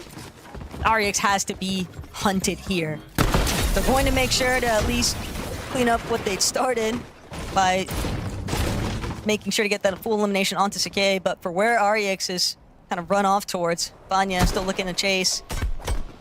Shots, not going to be able to make it just yet. And Vanya, this is a player that's tied for the most final appearances in the lobby with Seti. He's won 2 FNCSs. No way.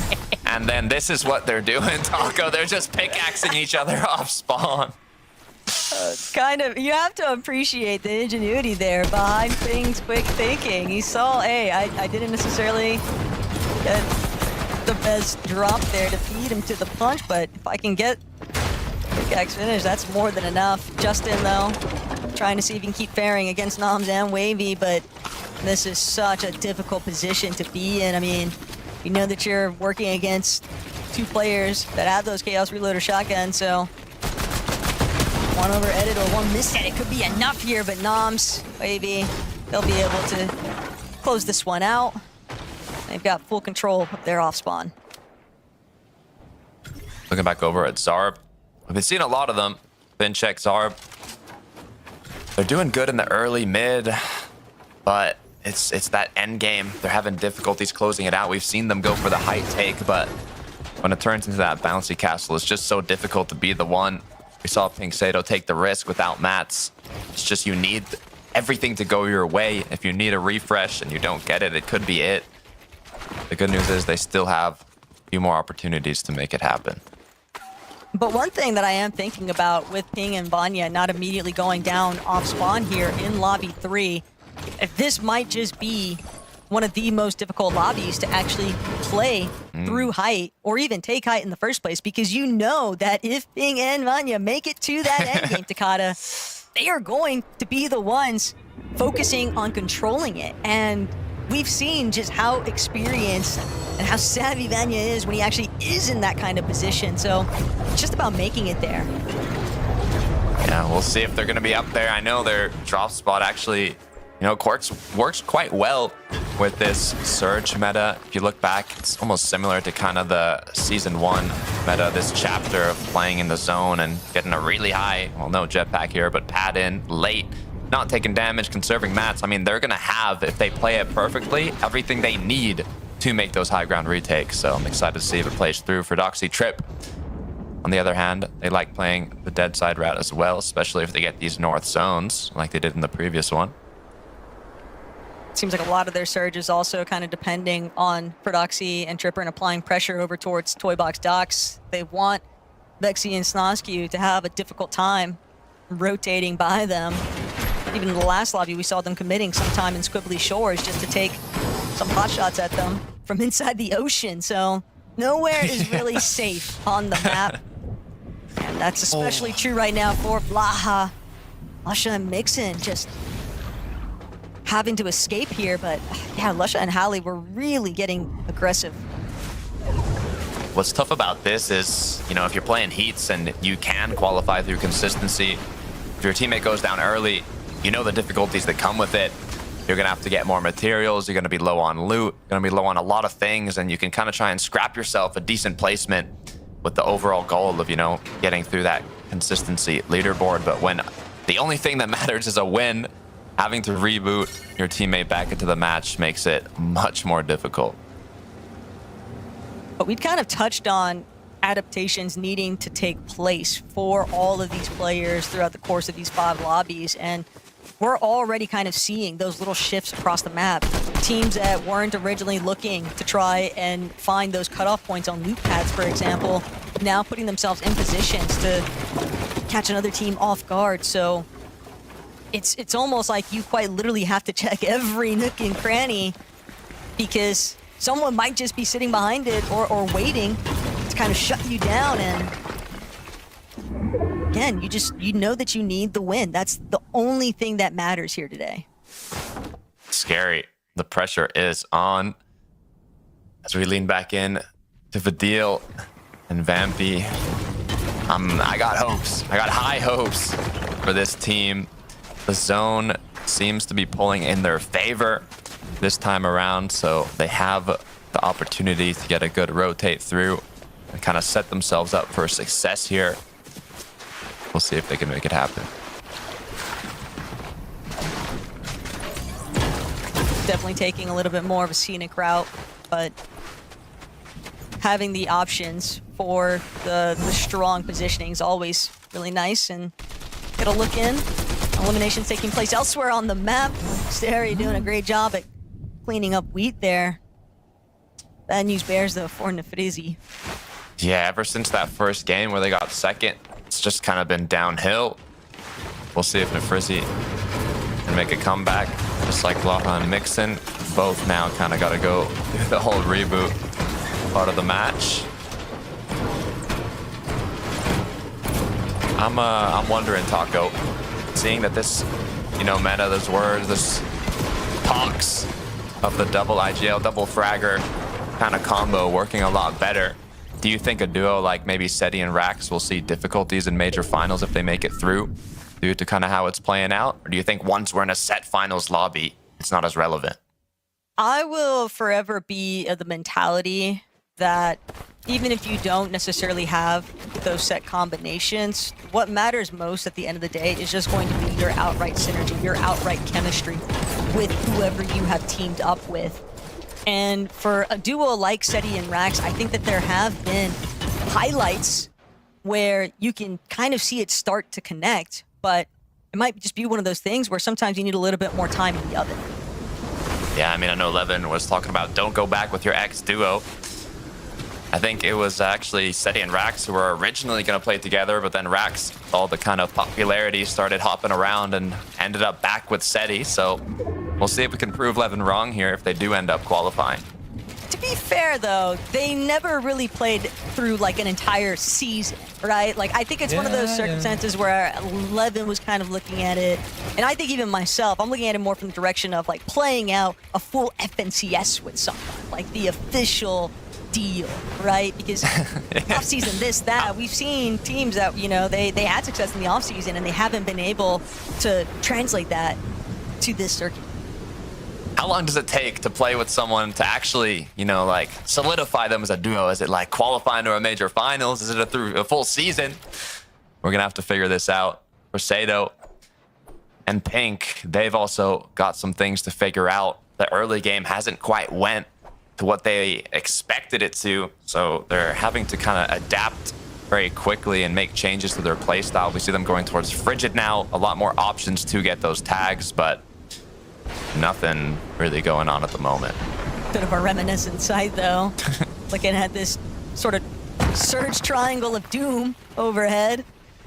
Asa and Podesai. They've got one position here, just a little bit east of Frigid Fortress, and when you're already playing in such an elevated POI and then you add more to it, that's also going to draw attention from everybody else on the map as like an immediate beacon of where not to head, right? You don't want to expose yourself, because we have already seen how many like issues teams have had in these endgames of not having the material count. Brings me way back to actually pause that thought here, Dark Dominion. You were talking about the sneaky plays, Taco. This is exactly what a lot of players are choosing to do. My original thought was with the Surge bases, it makes me think back to when controlling dead sides started to get talked about in the early days of Fortnite competitive. Kind of making these towers, whether it be fake or real ones, and trying to force a dead side from causing players to not rotate through when they see that. So obviously you don't want to get tagged. But for Jason here, looks like they're actually off to a decent start. Seems like they opted to not keep that drawn-out exchange with Skozer and Jason over by the south portion of Battlewood Boulevard, but opting to try and play through the tunnels is also a risky game here, because Rinzi, you can see Xenox kind of looking to see if they get some return fire in. It didn't net anything just yet, but still not to say that they couldn't revisit the conversation here as Prodoxy, Tripper, outskirts of Wonky Land. Hugo and Jux is in their sight, but Tripper just waiting to see if he can get the crouch up. Prodoxy with the patented lurk. Oh. All he needs is the elimination of follow, but the shot is not going to ring out just yet. No real angle, no real line of sight, and Hugo's going to continue wrapping around from the low end. It was close too. Almost a sneak peek at him, but no shot connected. Nothing to kind of open up the opportunity to go playing aggressive. As now they'll just kind of continue doing their own thing here. Very good zone for them. A little unfortunate though for Prodoxy and Tripper, because they've essentially lost control of those vending machines. I doubt that that's going to remain the same. You know that they're likely going to want the challenge for those later on. Other teams, though, kind of experiencing their own storm rotations. Mixin, Blaha. Got some white heals to work with. Make it along the way is going to help out Blaha. Just going to keep tossing it forward. They're really hoping that they're not going to encounter a lot of congestion on the edge of zone. I don't think they should, but again, Takata, some things just can never be guaranteed in this kind of format where teams are just really bringing out all the stops to try and give themselves an advantage. Speaking about guarantees, I mean, these players are hoping they get a nice zone guarantee. In 2 seconds, we'll find out here for the 5th one. Wah wah. Looks like more of a zone North Pole. Now all these kind of towered up teams are going to try and make their way through without getting tagged. But what I'm thinking about right now is where are Cheeps and Turtle? Because this is easily one of the most favorable zone pools that they've had so far today. Everything else has had them sending like track stars across the map to make it into zone. And where we saw the success for Chap and Flixie was when they had a favorable northern base zone near that storm station. So knowing that you've got the likes of Flixie also kind of coaching Cheeps and Turtle, and just how I think talented they are in general, I would definitely like to see them kind of build off of that, but it's going to be their own challenge to face. I mean, I agree. We had Noah Reason qualify from the drop. Chap Flixie. Need another German duo to do it today. We do have the Summit LAN in Germany coming soon. Dusseldorf. Vanya Ping, seeing if they can make it happen. 244 above. Loadout's looking strong. Positioning looking unreal. If we get a north zone pull here at Taco, we are going to have an interesting few moving zones. Vanya's incredibly smart, though, Takata, and I can fully understand why Ping would be willing to try and hedge his bets on Vanya's IGLing abilities, but this is easily going to be their best shot. Oh! Just never saw it coming. The overdrive sending him straight into the clutches of Pink. And Mixon now as a solo, going to be forced to sit back and wait. But Pink and Sato, they are eating good right now. As long as they can avoid any sort of desperate aggression that's also building. Zarbin Finche getting a little bit active here, but getting back into what went down. Yes, Sato just waiting. Perfect edit open. Come to Papa, basically. Into the Lion's Den. Slid right in. Walk and loot Llama. Mixon now left alone. Dropped to 376 below. A miracle is what he needs to make it out of this position. I think it's more so about just starting to evaluate where can we fare better in game 4. You find yourself just waiting for the next battle bus to take off, but for everybody else still left over in this lobby, those surge takes continue to kind of indicate just how many struggles these teams are definitely dealing with. Everyone doing what they can to try and maintain their net surge, but when the end games are so stacked, Takata, it is very difficult to actually stay above that threshold, and yet Tripper and Prodoxy, they certainly found their own way. I'm liking this rotate. Getting elevated when it's a zone like this, even if it takes a bit more mats, even if it's a bit more risky, you want to prepare yourself for what would be the more difficult rotate. If you can expend a bit more to get higher up on this mountain and avoid that quick change of elevation, it's more than worth it. We might be seeing a Prodoxy lurk momentarily there onto Archkill and Nusif. They were at the peak of that mountaintop, but with the way that Fred and Tripper were able to actually wrap around the back of that mountain, I don't think that they have any idea that they're actually pulling up on them potentially. Still, Prodoxy and Tripper, they might just opt to kind of let everybody else look a different direction, right? They don't have the tunnel vision necessarily on what's directly in front of them. It's Asa, Podesai. They're gonna have to start making their way up the mountaintop. You don't want to go too soon and find yourself lobby. You don't want to go too late either. Yeah, even though it's closer to go directly through this big pile of people, for the teams who are already hugging the mountain, it might just be more worth it to wrap around the north part of it. You can already see 3 teams alluding to do so. Vanya Ping, we know that they want that high ground. They have the experience. Legends in EU competitive, FNCS champion. Let's see if they can make it happen here. The main thing is they survived the Allspawn Takata, and I truly believe that is going to be their best opportunity to avoid having to deal with any further off-spawns. They just need to find the win in this lobby, but they are not the only team looking to do so. Podesai, Asa haven't had to go for an immediate box fight just yet, but everybody's starting to get caught up. Artskill, Nosif, seems like they might be aware now, but Tripper and Prodoxy still tucked away here. The backside, and no one will have any chances to look at them just yet. They're going to be able to get so much heals. If you're Trip for Doxy here, you're hoping that the zone pulls north. You want it to be as difficult as possible for the team south, but lucky for them, it is going to pull back down. So they are going to get a breath of fresh air, but for Nefrizzi, he lost wheat a long time ago. Now 101 below.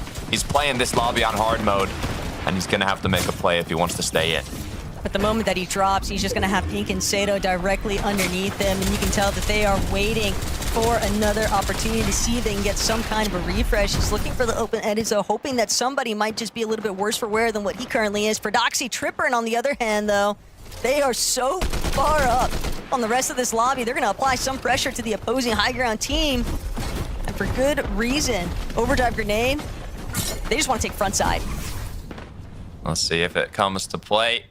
They go all the way down to low. Tripper and drops down. Pink Sato, though, they're choosing to stay up above. Just 89 on top of that Storm Surge threshold. They want to find these tags on the rotate. Connect to 39, but you're going to need more than that. Was definitely hoping to get the full knock there, but still, it's going to be a scrappy descent here now. Tripper and Prodoxy, since they already claimed ultimate low, they're just having the opportunity now to look back and apply so much pressure to these teams trying to just work their way down the mountain face. They're not the only ones, though, that had that same sort of mentality, but they've done a great job at being the cutoff point. Lusha, Howley, still descending, keeping Nasiv and Artskill at bay. Going to try and take some attempts, see if they can eliminate them in the air, but all of these teams just toppling over each other. Takata, it's getting messy as they fall. It is. The good news is for the players down below, it did not pull back up the mountain. So once again, it's going to be less difficult, but you can see how badly some of these duos want the high ground. Sato has gone fully down. It's all up to Pink, though. He's out of shield, and he falls as well. He just doesn't have anything left over here. Snailix, Kenrope, trying to see what they can manifest. They're going to temporarily have ultimate height, but I say temporary because there are some teams here that would love to chop them, and first one unsuccessful. Maku trailing just behind Kenrope and Snailix. One of the challenges of holding height is you've got to make sure that you are preventing anybody from using those Flowberry Mist overdrive grenades to kind of challenge you. Vanya also waiting in the wing still with Ping, Lusha, Howley. Not a whole lot of builds remaining here. Things are getting very tough for teams to stay left standing. Oh, Vanya, though, he's used the overdrive flow mist to overtake high. The issue is he has not knocked any of his opponents. It's now a battle for the high ground. Will they let them have it or no? Another duo, they want it as well. It's Artskill. It's the fact that Artskill and Nassif have actually managed to pave their way back upwards. The zone pull back over the mountain face is just causing disaster for all these teams that were hoping to try and steal height away from Kenrope. And now Artskill going to be able to make his way up. But Vanya, he's not done just yet.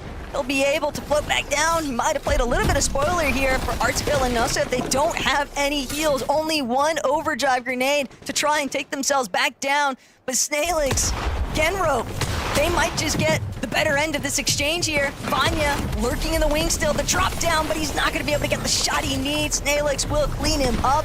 Yarko and Kire, though, the Spanish have started to spring. Can they make it happen? It's a very difficult zone for the players down below. The drastic change in elevation, the force to climb up, the icy hill, players getting knocked down like flies, one after the other, and Artskill now left alone. The high ground retake, it's coming down to the wire as Yarko looks like he's claimed it. And Yarko gonna make sure that all he has to do from this point forward is just spray. Don't let anybody else have the opportunity, but it's not up to him alone. Vadil and Vampy, a full duo. Even though they're low on builds here, Takata, they might still have a chance. I'm starting to get nervous. Vampy, Vadil. Show us, Vadil, why you're an FNCS champion. Show us why you want to represent your country on a global stage. It's low versus height. These final moments mean everything. He came so close just one lobby before this, but that was when he was by himself. Now with Vampy directly next to him, they're just trying to stay hip to hip, monitoring the team above. It's still Yarko and Kire holding down the fort on height, but Vampy taking a lot of pressure right now. They're under so much duress, but it's the refresh onto Snailix. That's going to be the siphon lifeline that they need. Vadil, Vampy managing to obscure themselves in these builds underneath. Yarko and Kire, they're going to have to make a decision here, and they're going to have to make it quickly because another refresh could be disastrous. Vampy gets the elimination onto Kire. It's just a 1v2 scenario until he shuts down Mystic, and now Vampy dropping all the way, waiting for that siphon to come into effect. John can't make it through. 1 versus 1, and this could be the one to send them all. Vampy going up. He's trying to connect the shots. Yarko still holding on. The experienced veteran not trying to go down without a fight, and Spanish prevails. Yarko and Kire has sent Vadil and Vampy packing back to the battle bus, but they'll be there for the Major 1 Grand Finals. I'm conflicted. I've got mixed feelings. I mean, being from Spain myself, you know I wanted the Spanish duo to win, but the script, the storyline, it is too much for me to handle. We gotta go back to the desk. Another heartbreak for Vampy and Vadil, but on the bright side, Vampy's showing he's got what it takes to go toe-to-toe alongside Vadil, so maybe fourth time will be the charm. But right now, we've got to say kudos to our Spanish duo, and particularly to Yarko, for holding on at the end there, Mini Miner. Wow, that was an end game. That was something right there. I honestly didn't know who was going to take it there at the end. There was so much going on. You know, big props to Vadil's team because that was ridiculous. But Big ups to Yarko and Kire as well. I mean, they held down height really well. I thought they might have messed it up there at the end. I thought it was not going to go too well for them when Vampy was just solo clutching like crazy. I thought the momentum was on his side. But they were ultimately the last team that managed to hold on to height in a really nice way there, Levin. And it seemed like they were looking pretty strong up until one of them went down. And then, of course, you know, that solo clutch from Vampy just made things a little bit difficult, but they got through it. You have to give them props. The battle for height in this game was something else, right? Pulling away from the wonky mountain, then back up to the wonky mountain. So many people really struggled. There was about 6 or 7 duos in that end game who were trying to fight for it, and they ended up being the ones victorious. And for that, salute. They secured the spot, they hold on to it, and they had to hit some difficult shots at times as well. You have to give props. We talked about the experience of Yarko as a player who maybe has had to rise to the occasion in previous FNCSs. Even in this final 1v1, you'd have to say Vampy, you know, sort of misplayed it there with the shockwave and being pushed out into the storm. Yarko held his ground. Oh my goodness, that game was just something else, but, you know, a well-deserved winner in the end. Yeah, it's great to see so many Spanish players making it to the grand finals lobby. We'll be talking, obviously, about more of those duos at the weekend when we kick off day number 1. But right now, we've got a party coming your way even sooner because you have a chance to meet Reddish, Somerset and Moxie. I saw that Reddish was tweeting. She's in Dallas right now waiting to meet you guys. Takata's going to be heading there. We know that for sure. So if you would like to head to Dallas to meet the triple threat to celebrate the new bundle being released, our latest Fortnite outfits being added to the game, they are obviously iconic, then you can sign up right now. The tour will be going to Mexico and then it will be going to Bucharest. And you know who else is going to go to Bucharest? Not me, I'm in a minor, Levin 2K. Nice. And so if you would like to meet Levin, this guy, and obviously the triple threat themselves, Moxie, Reddish and Somerset, then make sure you register to attend. It's free, so why wouldn't you? The sign-up link is in Twitch chat right now. I love how, Levin, you were just verbally, non-verbally selling that, I should say. I like free things. You got to sign up. Why not? If you're in Bucharest, if you're in the surrounding areas, show up. We'd love to see you. Yeah, Levin needs the grand tour. We'll be taking a grand tour around the block, though. When we come back, we'll be talking more about Game 3.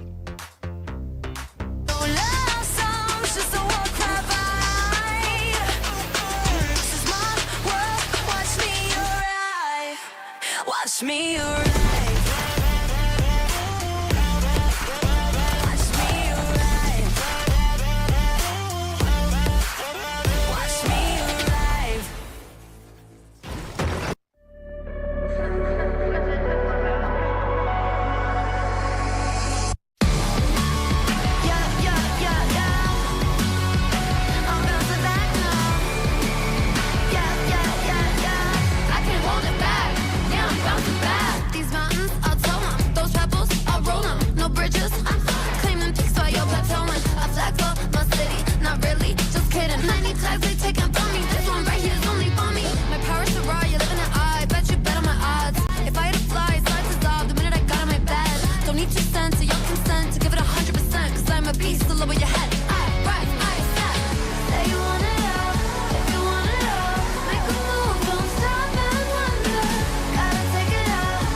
bouncing back. Yeah, I'm bouncing back. Yeah, I'm bouncing back. I keep coming back. I can't hold it back. Yeah, I'm bouncing back. It's just a mission. I do them in my sleep, no commission. I like a side quest, love opposition. With surgical precision, they make losing their tradition. Yeah, they talk, but what they say to me, I'm chewing it all, straight in my jaw, the way that I hurt you to think. I'm building a wall, 90s tall between you and me. I'm out of space, you're out of peace. It's a different game when I'm out of your league. Say you want it all, if you want it all, make a move, don't stop and wonder. Gotta take it out, 'cause I want it all. No stumble, I'll keep bouncing back. Take your cap, take a step, 'cause I've been back. Oh, just like that, I beat you in, crank up back to back. Oh, just like that, I see a dub in my future stats. Oh, I know a place you can go, the doghouse outside. inside my massive abode. It's lovely, it's cushy, and sometimes it's cold. Now sit and watch me get this gold. Oh, I want it all. How bounce back? I just want it all. I just want it all.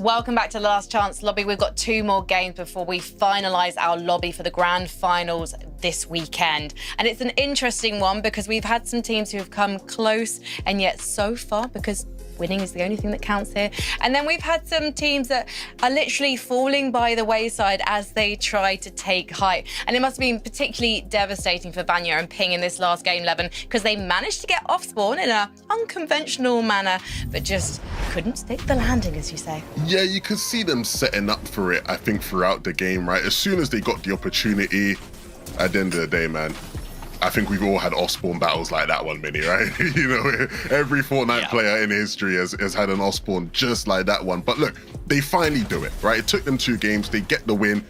You have to make the game count. And you could see them sort of looking for height all throughout the end game. And again, it was just too chaotic. I talked about how many different teams there were just trying to fight for it. They couldn't handle it. Yeah, and it was honestly looking like, yeah, this is what we expected from Vanya. You know, they finally make it off spawn, they finally make it to an end game, they finally play for height. It all looks good, because even that's the sort of point when you want to be playing for height, when the zone is really hilly like that. You think, yeah, Vanya's using experience, staying up above, but lots of other teams had the same idea, and it was that big shot there onto Ping that ultimately took them out. Now they've made it off spawn. Hopefully there's a bit of wind in their sails potentially. It was a weird way that they actually won off spawn, of course, but hopefully now we'll see them in the future, but it's just not enough. Well, it wasn't enough, unfortunately, for Vampy and Vidil, despite the fact that Vampy decided to try and clutch things out and nearly made it happen against Jalko and Kire. It was so disappointing, Mini Minor, for this duo, because they really do look like they deserve to be in the finals. Oh, I want to see the highlights before the break for these guys. I want to see them winning a game. I mean, they deserve it so much after 2 incredible performances, showing that each individual player can do a solo clutch and perform very well. This one was more of a duo one, of course, with Vidil staying alive a lot longer, but just, I think, a bit of a misplay here at the end 11. I think the overdrive grenade was probably unnecessary from Vampy, but just easier said now than, of course, in the moment. Yeah, I think as well, like, he just has no way of knowing that, you know, he actually, in that moment, did have the health advantage with the Siphon, right? And how low Yako was. So, honestly, at the end of the day, it is just very awkward when it comes to a team like this, who they've come second now in 2 games. What even, do you know what I mean? Like, yeah. we saw this last year. It happened to a Shark when he was playing with Comeback and Blaha, right? And they came second a bunch and didn't actually make it through. At this point now, the whole community will be rooting for these guys to finally get it done in one of these final games, because second in such impressive fashion as well in 2 back-to-back games. Oh man, this is hard to watch now. Well, the lobby's emptying out, because once you got your victory royale, you can head off. You can go and prep for next weekend. So fingers crossed for Vampy and Vidil that they managed to go 1 further in game 4. Thank you, Frankie. Taco, do you remember? I think it was Chapter 7, Season 2, Vidil, Vampy. They kept getting second place, but in the last game, they finally got the victory royale. I'm hoping it comes through. Look, Takada, if you aren't rooting for Vidil and Vampy at this point, I don't know what to tell you, because if you just took the highlight reels that they have delivered us so far today, you would think that these guys are like in contention for winning the Major 1 Grand Finals. They have looked so good, but now we need to see them close it out. We need to see them get their spot on the Major 1 Grand Finals battle bus. And they're not the only ones, though. That's the big issue here, Takada. They're all looking to try and confirm a spot for the Major 1 Grand Finals. what's fun about this is even duos that are all the way down at the bottom, I'm kind of wondering what happened. You know, Turtle Chiefs had a very good zone pull there, weren't quite able to close it out, but even these teams that have gotten not too many points overall can still make it happen if they just win a game. The next match is ready. Let's get right into game 4.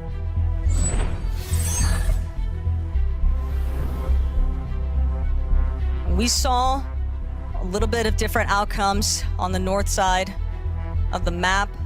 Vanya Ping having their first real opportunity to try and play out the end game. They tried to seize height, but we saw just how scuffed it was for so many other teams trying to navigate those different elevation shifts. But if they want to have another chance, it's going to start with them one more time being able to shut down CK and REX over by Latte Landing. What I like about this is we no longer have a pickaxe battle, but hold that thought. SETI Rax, we've seen them win the off spawns here. We talked about pickaxe battles. We've got another one, and it looks like SETI Rax are currently taking the lead. They've done it, Taco. Great job by Rax there. Got a little bit questionable, but he had a shotgun, and that's always going to bode best, I think, in an off spawn scenario. So the off-spawn practice, anticipating in advance that they would be surprise contested, has so far boded incredibly well for this duo, at least for making it out of their starting POI. Talking about starting off, Pink, Sado. We saw them kind of change from looking for third-party shots at Wonky to actually going more towards Frigid on the east of them and trying to find their surge there. They made it to the late game in the last match. They had probably the best zone they could have got. Weren't able to close it out, but what I like about them is they keep at least having an attempt at height almost every game, I think. So all it takes is one. This is getting chaotic very quickly right now, though, over at Painted Palms. Both of these teams just looking to find very quick endpoints. The aggressive skirmishes that have started to build up here. Third-party intervention already starting to play a part here too, and it's going to be Vidil and Vampy on the outskirts, really just trying to see if they can take advantage of the situation. If they're able to come out on top here, Takada, I do think that would be the best case scenario for setting them up for another endgame. I'm hoping so. Being able to clean up eliminations early on, worry less about damage and worry more about blocking off of the shots as you rotate. It's a comfortable position to be in, but it looks like no quick aggression is going to come through so far in this off spawn. Best support in Hule, though, they're still under a lot of duress there. Fido and Lisi might be having a clash head-to-head, but overhead, it's just going to be another shot connected here. And Frosty, very happy to have an established finish there. 2 eliminations already for this duo. They're just trying to get whatever surge they can online. For Vanya and Ping, neither of them holding on to an elimination, Takada. They looted and dipped when it came to Latte. Yeah, they did not want to spend much time there. Thinking back at the last match, I saw the vision. I was getting flashbacks to the taken height. It didn't quite come to fruition, but you know, they've got a couple more chances now to make something happen, and as long as they are able to make it to the end game, I'm sure this is not the last we've heard of them. But doing that bit of a switch up, leaving Latte so soon, that kind of prevents them from being able to have the opportunity later on to try and take advantage, you know, of that pad glide option, getting a nice dead side rotate, playing inside of the storm. And when you have to kind of abandon the parts of your game plan that you've been so dependent on from the offseason leading into some of these earlier points, it does become rather difficult because you know, you're just going into unknown waters at that point, and they're also just so nearby to where Vidil and Vampy and kind of their territory, and it's not going to be an easy feat to pick up any of the scraps left over. Yeah, picking up scraps, especially in the last chance, is not what you want to be doing. We have seen Vanya Ping play it quite safe here, though. throughout this match, making sure they can get their hard mats. I'm actually curious to where that zone pulled, if it went really far, kind of more towards the north by them. As it's going to decide how much time they can actually spend here farming up before they work on the rotate. They know that there's at least a handful of other players, though, directly nearby. When you've got this much local foot traffic, you've always got to keep a pair of eyes in the back of your head. City and Rax, though, they're just going to crank some 90s Surge Tower built up by Humble Hills. And Rax will take over for right now in terms of looking for those Surge Attack opportunities, try and make sure that they are in a healthy position later on. If it wasn't already looking like an all-out battle for height in these late games, once we reached the final match, I mean, just having 2 left, the players that have yet to win one are starting to feel that pressure on their shoulders, weighing them down. They know they are running out of matches. They are running out of time to make something happen. They've already been given one last chance. And as we get closer and closer to the final match, the pressure continues to rise for Fincheck Zarb. They get caught. They aren't able to sneak in a 3-2-1 Vampy Vidil. They are too aware. Yeah, this is also just not a fight that Vampy and Vidil want right now, right? They just spent a little bit of time making that rotate from inside the storm, so they've got to take a moment to heal. They don't really want to overcommit, or worse still, lose any of their shields even further, because then you're also just being punished by losing that little bit of net surge. But do have a little bit of a look back here. Trouble brewing for Ping and Vanya. Oh. Missed connection there. Little tragic, but thankfully for Vanya and Ping, no one else was around to actually see that one go down. I'm so sorry to say, though, that our observers don't miss much when it comes to those instances. Don't worry, just everybody saw that. Hodosai, Asa, great job picking up a quick sneaky elimination, realizing probably not worth to continue chasing, as now they've gotten a good amount of damage, capped out their mats, and ready to put themselves on, I would say, a dead side of the storm here. They can take their extra time now that they've got that damage. There is going to always be a little bit of risk associated with these late rotations, Takata. We've seen the dead side rotate work out, but we've also seen numerous occasions where players just get held on the edge of zone by teams that are already boxed up in those better overview sites. Is Chris Buka, XZ, one of our teams, currently nestled inside of one of the buildings here at Sus Studios, trying to see if they can maybe look for a bit of a fight here. It's almost like they're inviting the engagement, but no one's going to take the bait just yet. Not yet. Because maybe they've realized. Vanya Pink, on the other hand, take a look at what they've been up to. We talked about them playing in the storm. It looks like Peshka Gold had a similar idea for these vending machines.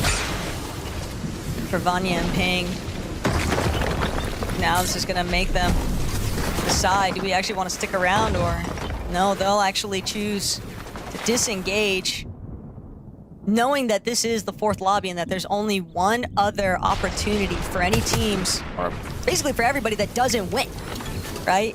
Yeah. It's going to always, I think, cause even the most experienced players to not necessarily second guess, but I wouldn't be surprised if it's tough not to hesitate for a second on how much you really want to commit towards a new strategy that you're already having to implement last second. Teams do start getting desperate once you get into that last match, even this one.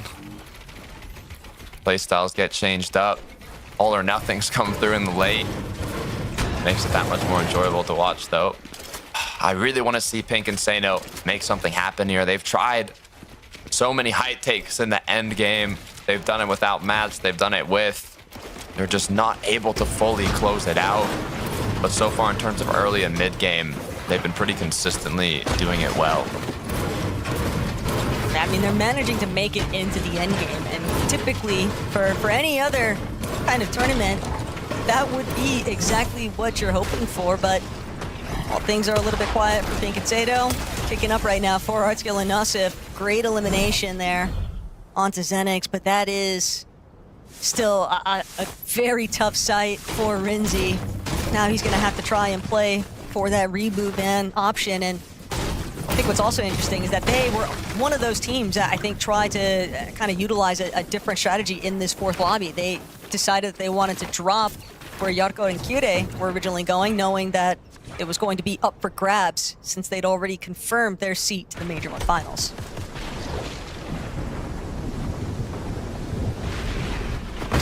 Get back. Seti and Rax after the successful off spawn against Wheat and Nefrisi, who were second place as well in game 1 since then. I wonder if they're gonna make a mix-up for the last match actually and go back to Wonky. Time will tell. As for now, Seti Rax are pretty comfortably situated in this fourth zone. I mean, Levin was saying at the start of the show, we've already got a finals without Queasy, without Merstash. Players like Tayson not making it through. I don't want to see Seti be the next one. But the skill ceiling just continues to rise in the European region. And the faster you're able to adapt, or the faster you're able to figure out a way to overcome it on your own marks, that's going to be a real winning effort here today. But it really does prove that there is a whole new standard that has started to really build here in EU. New rising talent, a lot of EU legends teaming up with them. We've seen it work, we've seen it not. But either way, it is a new era for EU competitive. As it looks like that is not the way I'd want to be going down here, rotating into zone. Oh! The thing is, you take shots, Takata, that far into zone, and there's always going to be somebody else looking. A lot of teams trying to play the Storm mentality here. And it's going to be a trade of revives now. That third-party interception. It's best case scenario right now, but this is like poking the bear. It almost looks like now REX, CK, maybe they want to try and challenge this further, but no, too much attention has been drawn. Their spot is now hot. Everyone's starting to look in. That was also based a little bit further out. That's going to cause Wi-Fi Avery to just dive right in. They need this engagement. They need a little bit of damage, but REX instead overcome. Nice elimination here. And that's going to be a perfect setup now for this duo, despite those opening troubles. A blessing in disguise. Amari getting knocked to now them coming out with 2 extra eliminations, almost 500 above, and a bit more loot. Almost couldn't even ask for more out of that outcome. Yeah, great way to look back here for a moment. That was just nasty from REX, way quicker on the punch there. CK also doing an excellent job at holding the zone after the fact, but it's the ability to not just panic in those types of circumstances too. I think that's going to always be a crucial element for all of these duos, especially some of the up-and-comers. Comeback was on the trio, I believe, when they were getting 3 second places with Shark and Blaha. Let's hope that they don't get a second place again here. Blaha Mixon aren't having the best of times either, but they are up. They are looking healthy. So hopefully this could be a match where they make something happen. Ting and Vanya, though, managed to recover things to an extent. Still seeing what they can pick off in the lobby. Will unfortunately just take out Linux. Doesn't even get a chance to make it into zone. But now Ping, Vanya, they're going to have to start to make their own moves. Just kind of keeping tabs on the surrounding area, though. With so many other teams, and some of them very likely desperate for surge damage themselves, they don't want to overexpose themselves. Video Vampy kind of trying to find their way into zone here, too. You can see with the late rotate, it has pulled towards where Seti and Rax have been dropping. So all of those teams around the north are having a tough time getting into the zone. But for Doxy and Trip, they've done it almost perfectly.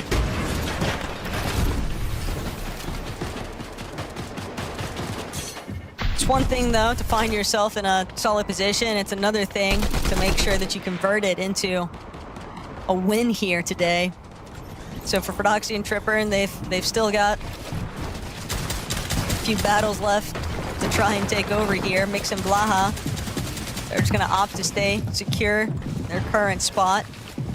A lot of congestion definitely pulling into this southern side of the zone near that supply drop is at. No one really trying to risk it just yet, but good insight now for Vanya.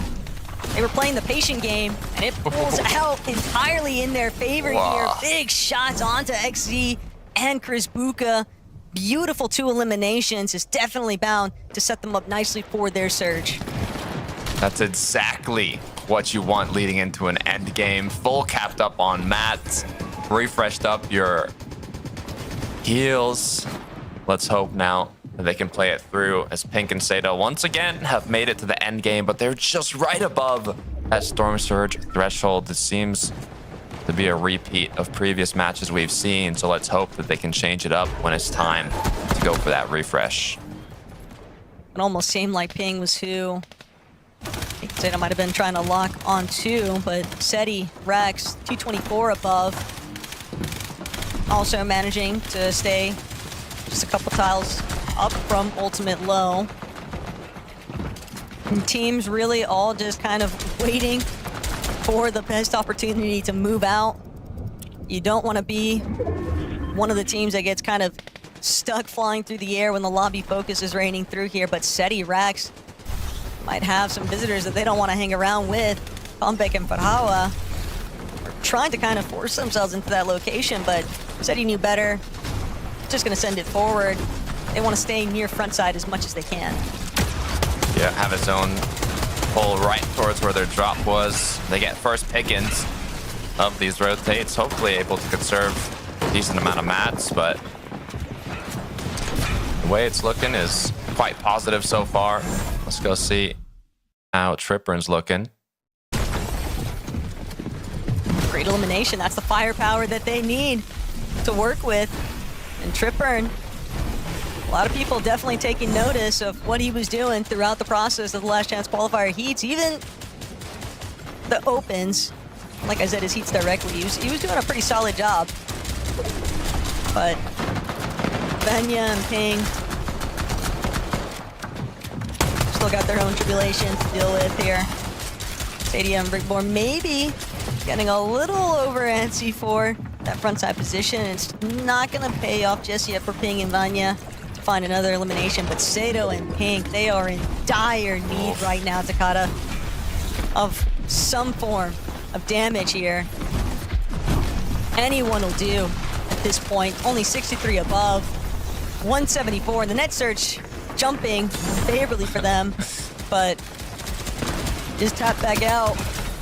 Moments before, Sato and Pink had managed to actually find a conversion for an elimination there. Look at the high ground right now that's starting to develop. Good news for the rest of the lobby. We don't have as difficult as a zone from the last match. Bad news for high ground. Means there's going to be a lot more healthy duos down below, hungry for that height. So we're going to see the retakes come through. Podesai got to get picked off as Nova is going to try and push on forwards. But it was Pink and Sato on the other side of that. They were trying to be the ones to take out any eliminations here, but now Ping all by himself. This is not the sight you want to see for some of our more established players in this community, but Ping forced to drop all the way down to ultimate low. These last few pizza slices are going to have to get the job done here as he starts to work his way up the elevation.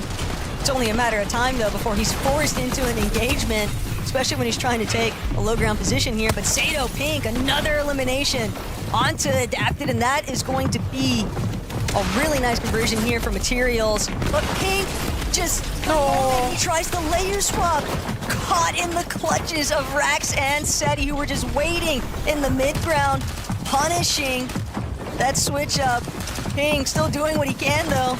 to work through ultimate low. The fact that he's even managed to claim as much space as he has is incredible, but he still needs the win. And as a solo, it's going to be a fully uphill battle for the rest of this lobby here. But Rax, Seti, signs of life. They're going to start to drop now. They might be the ones to cut off Ping along the way. Big shot's going to connect with Ping. He's still kicking, but he might just run a meal into the clutches of somebody else. But the siphon, the elimination, it's actually paid off in his favor for Doxy, though, with the elimination onto Perhawa. And that might just be the difference maker for the Danes. They're looking for the chop. Fred's going to find it. Woza and Nova not going to be able to hold it for much longer, but for Doxy, he loses Tripper, and Tripper tried to get aggressive, and he's picked off instead from another team playing backside. More and more solos coming through, but the big duo, I'm seeing one on low with Seti Rax. There's another up above with nobody contesting them so far. Seti, Rax, now is your chance. Make something happen.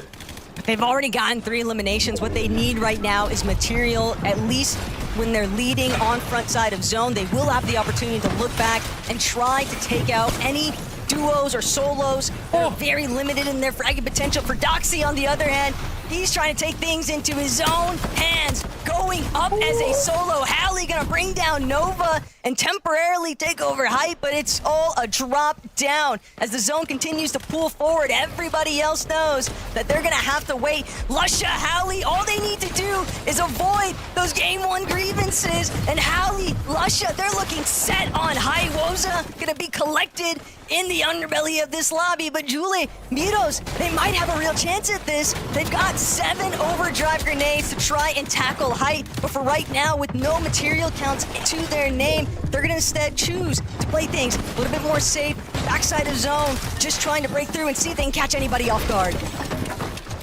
Looking like they can make it happen. A refresh is all they need. Howley, Lucia now applying the pressure from above. They want to find that perfect moment to strike. There is a full duo down below, but now is the chance for them to win.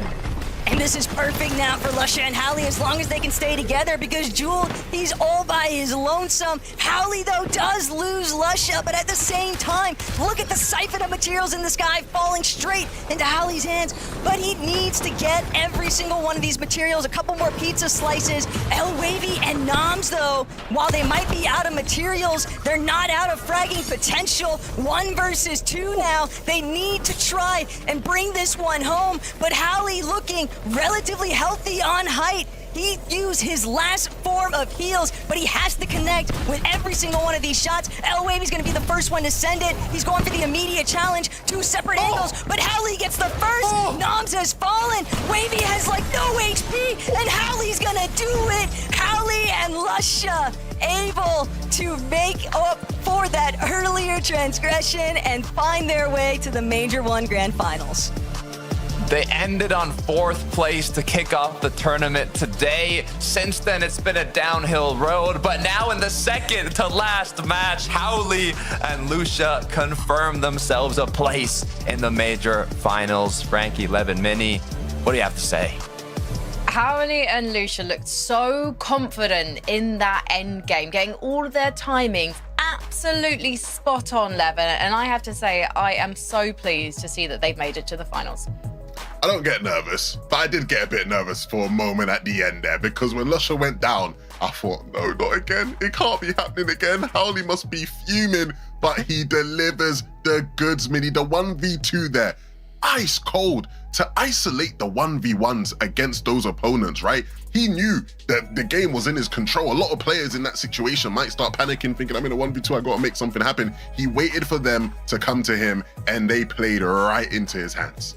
Yeah, even earlier on in that end game as well, Howley was the one that actually set them up for that high ground take. I think it might have been right here. Was it on Nova? Yeah, it was. This was the shot. Look at that. That's huge. The drive-by was unreal, and that's what opened up the door there, Levin, for them to take height. I actually didn't see how Lucia actually went down. I hope it's not another one of those ball damage situations. Oh, it was! Oh, it was! Oh, no! I didn't see that. That's not great, but full credits to Howley here, because this 1v2 was unreal. But Lucia, man, what are you doing? Win and you're in. Win and you're in, boys. It literally doesn't matter. He had Howley to clean things up for him. And what a clean 1v2 that was at the end. Just perfection from these two, showing that they truly deserve their spot with the Victory Royale win. It books them their spot in the grand finals next weekend, which means, guys, we literally is one and we're done, Levin. We've only got one more game to go. We'll be talking about who's likely to take it after the break. No love songs, just a war cry vibe. This is my world, watch me arrive. Watch me arrive. Watch me arrive. Watch me arrive.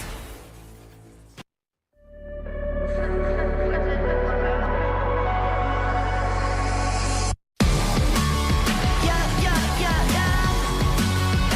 I'm bouncing back now. Yeah, yeah, yeah, yeah. I can't hold it back. Yeah, I'm bouncing back. These mountains, I'll tow 'em. Those pebbles, I'll roll 'em. No bridges, I'm claiming peaks while you're plateauing. I flag for my city, not really, just kidding. 90 flags they taking from me. This one right here is only for me. My power's so raw, you're living it. I bet you bet on my odds. If I had to fly, slides dissolve the minute I got on my bed. Don't need 2 cents or your consent to give it 100%. Cause I'm a beast, so lower your head. I rise, I stand. Say you want it all, if you want it all. Make a move, don't stop and wonder. Gotta take it out, cause I want it all. Don't stumble, I'll keep bouncing back. Take a step, cause I've been bouncing back. Yeah, I'm bouncing back. Yeah, I'm bouncing back. I keep coming back. I can't hold it back. Yeah, I'm bouncing back. It's just a mission. I do them in my sleep, no commission. I like a side quest, love opposition. With surgical precision, they make losing their tradition. Yeah, they talk, but what they say to me, I'm chewing it all, sitting my jaw, the way that I hear you to think. I'm building a wall, 90s tall between you and me. I'm out of space, you're out of peace. It's a different game, and I'm out of league. Say you want it all, if you want it all. Make a move, don't stop and wonder. Gotta take it out, cause I want it all. Don't stumble, I'll keep bouncing back. Take your cap, take your step, take a step, cause I've been back. Oh, just like that. I beat you in, crank up back to back. Oh, just like that. I see a dub in my future stats. Oh, I know a place you can go. The doghouse outside my massive abode. It's lovely, it's cushy, and sometimes it's cold. Now sit and watch me get this gold. Oh, I want it all. I bounce back. I just want it all. I just want it all. I'm gon' bounce back. Said you want it all, but you want it all. Said you want it all. Bounce back. Said you want it all, but you want it all. I can have it all. If you knock me down, I'll move to the top. I just got that gold. Oh, bounce back. I just want it all. I just want it all. There's just one more spot up for grabs in this weekend's Major 1 Grand Finals. Everything is to play for. There's nothing more for these teams to lose. And ultimately, we're going to have to say goodbye to a huge names in just a moment. But before we talk about the forthcoming disappointments and who's facing them, let's talk about that last game.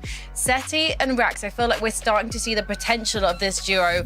All too late, obviously, but it was great to see them managing to make it to the end game mini-mine. It looked like they had a chance, but it feels like playing the low ground, playing the safe route is just not working for any duos today.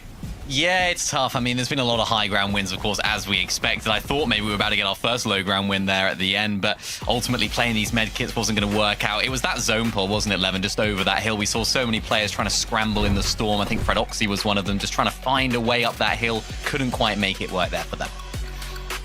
It's tough because, you know, again, they've looked great at moments throughout the day, but it's not enough to just look great, right? It's about piecing it together and finding the win condition, and they just can't seem to find the win condition in these end games. There is still one last chance for them to do it. Feels like Vanya and Ping, they're taking more risks. The problem is they seem so uncoordinated in how they actually want to play those moments, Levin, that they're ending up in these solo clutch situations far too early in the end game.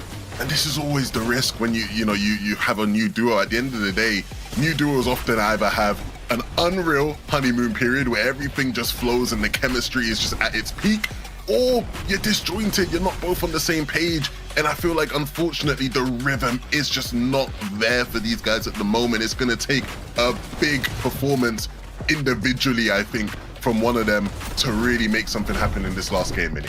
And it's weird when you say things like that, when you say that, you know, teams can have these like really wobbly periods when they're just first together. You don't necessarily associate that with teams and players of their caliber. When two players that have just done it all in Fortnite and done so much for themselves and each other, you would think that they would just naturally figure it out. But it's usually happens. It usually happens with big names like that, and it's just not happening for them right now. It would be a Vanya thing just to win the last game on high in the end here, but there are just so many names that we were talking about at the beginning of the day. It's like, yeah, these guys we expect to win. They're big names. They've done it before, and they're just not performing on this big stage. It's kind of strange.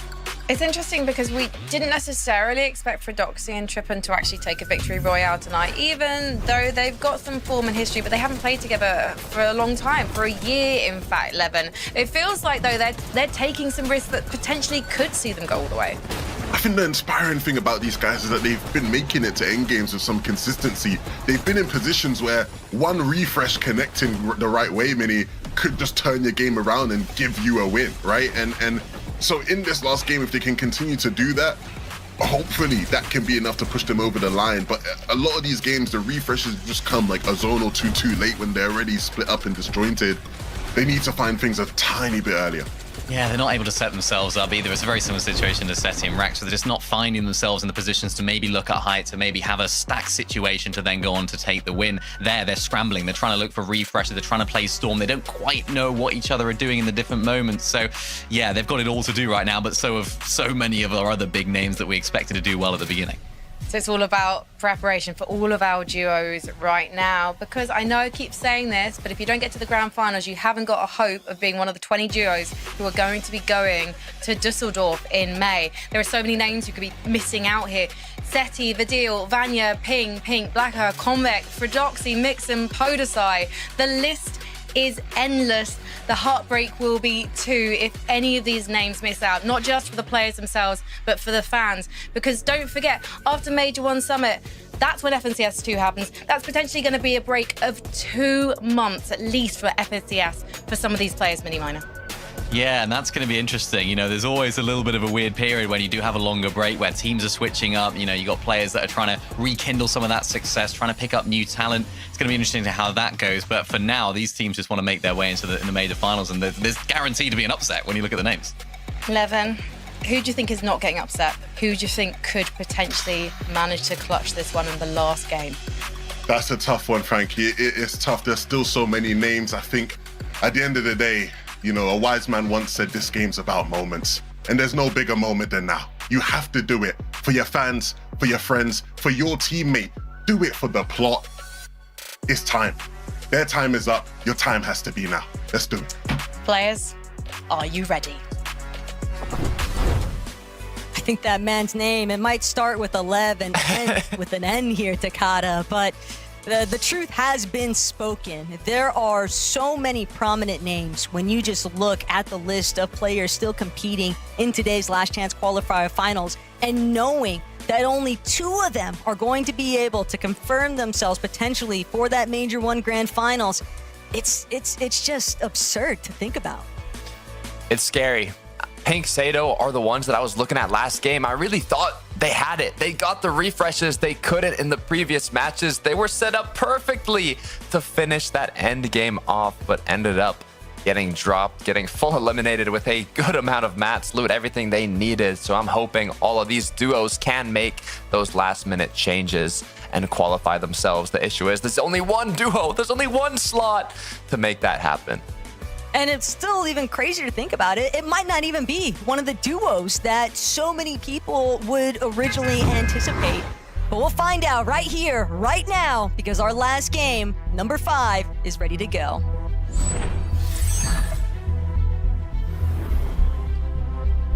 It really does come down to this. Will there be any last-minute switch-ups on the drops, on the play styles? Will it be more aggressive? Is everyone just going to do what they can to make that end game, even if it means taking less risks? As we kick it off with Nefrizi and Wheat in Humble Hills. pieces are being erased right now. SETI taken out. All of the hopes now hinging upon Rax and being able to turn around this off-spawn contention here. They've been getting the better end of it for the last few lobbies, but this is the one that matters to close out because it is the final chance that either of these teams will have to try and see themselves on that battle bus for the Major 1 Grand Finals. Rax, moderate HP advantage, but he's still dancing around the buildings here of Humble Hills, and he's brought down. Wheat and Nefrezi have just doused the light from SETI and Rax. You will not be seeing SETI in the Major 1 Grand Finals. You will not be seeing him have a chance for the Major 1 Summit. It is insanity to think about watching these pieces of history crumble. New era for EU competitive Fortnite as SETI joins the pack. Vanya now trying to hold on. Doesn't want to be the next one that joins the legends that didn't qualify. As it latte landing, this battle has been happening from the start. And we've been seeing such stacked end games throughout the entirety of the 4 lobbies that have already taken place here today, Takata. But this might just be crash out central for all of our competitors still remaining. CK and RDX have managed to take over latte landing. Vanya and Ping, they just want to see another zone. They want to make it towards the end game and have their real opportunity and making sure that they don't miss out on that battle bus for the finals. Blaha Mixin. Quite split up here. They started off pretty strong, but they just have not been able to do enough. I mean, this is one of the duos that at the start you said, Taco, kind of predicted somehow that you'd like to see them play together. And now, you know, your dream has come true. The issue is they haven't made it through yet. And if Blaha gets keyed here without Mixon's help, it could be difficult. It's a great job, though, from Mixon. Kind of pivot a little bit of attention there, though, from Blaha. He was originally just getting keyed, like you said, 2 versus 1, but now Mixon, those shots have given him the opportunity to try and reunite. He's going to have to take over the supportive measures here pretty heavily, though. Blaha is incredibly low. Chaos just looming overhead. This is a very, very scary sight right now for Blaha and Mixon. Just largely knowing that even if they manage to come out on top in this exchange, they've already taken so much damage in return. That net surge can't be panning out too favorably. I think I saw another 2 duos too in the surrounding areas who are hungry to join the party, uninvited. Sato Pink. Ah, this is a tough one. This is a really tough one. They were doing so well. Let's hope that they can match the previous game without getting dropped into a box. As now, Izzy, 10 points, doesn't matter. All you need is the win. Nizzy and Lobeto have certainly not had a day that would, I think, instill that confidence of the consistency metric in the first place. They have just been doing everything to try and find that victory royale. Frigid Fortress has been a rather active point of contention for a lot of the teams on the northern side of the map. And it's probably going to continue to do so, depending on how some of these later zone pools draw out. But Izzy with a lurk from overhead. This might just be a great opportunity here to try and find that first elimination, but spot it out. So things are just going to be left out in the open here. Izzy's just going to choose to fall back to Lobeto. With how net search works and just this season's been playing out, it's a lot less common to see these even fights take place. You'll normally see these fights happen when one of the teams gets a big beam or even a big shotgun shot, anything to kind of give them the upper hand in the engagement. And Mix and Blaha apparently have the numbers. Coming back, though, to where Wi-Fi and Borsuk had sort of left off. It looks like they really want to try and get aggressive now with Izzy and Lobeto. Hey, they might not have started it, but they'll be more than happy to try and see things through all the way here. Lovero losing shields entirely now means that Borsig and Wi-Fi, they just want to collapse on this one fully. Once the dust settles, only one duo should be left standing here. And right now, it's looking like it could be Wi-Fi and Borsig, but no, Wi-Fi turned upon Lovero just in the nick of time, managing to bail out his duo on Lovero. He's not done just yet. Another one onto Borsig, so they'll have the opportunity now to keep trying to tread through Game 5. What a turnaround. Great way to kick it off in this last match. Unfortunately for Wi-Fi and his duo, that will be it. But Luevi, waiting patiently, has paid off. Quick elimination as Izzy now is forced to disengage. And just when you think that something might be going your way, it's like 2 steps backwards, make it even 10 at this point, Takata, because Izzy, all that surge that they just established, now they're going to have to reevaluate how they actually want to move forward, because you've got to make a play for reboot. The one silver lining is that it is early enough for that to be a possibility, but there are just so many hawks waiting to come crashing down on anyone that they might scout out, playing, coming through from deep inside of the storm. It's just tough. It really is. It sucks, honestly. Hopefully we'll see them make a comeback, though. Seen a lot of south zones throughout the day. Looking a bit more north this time around, as we do have a fight.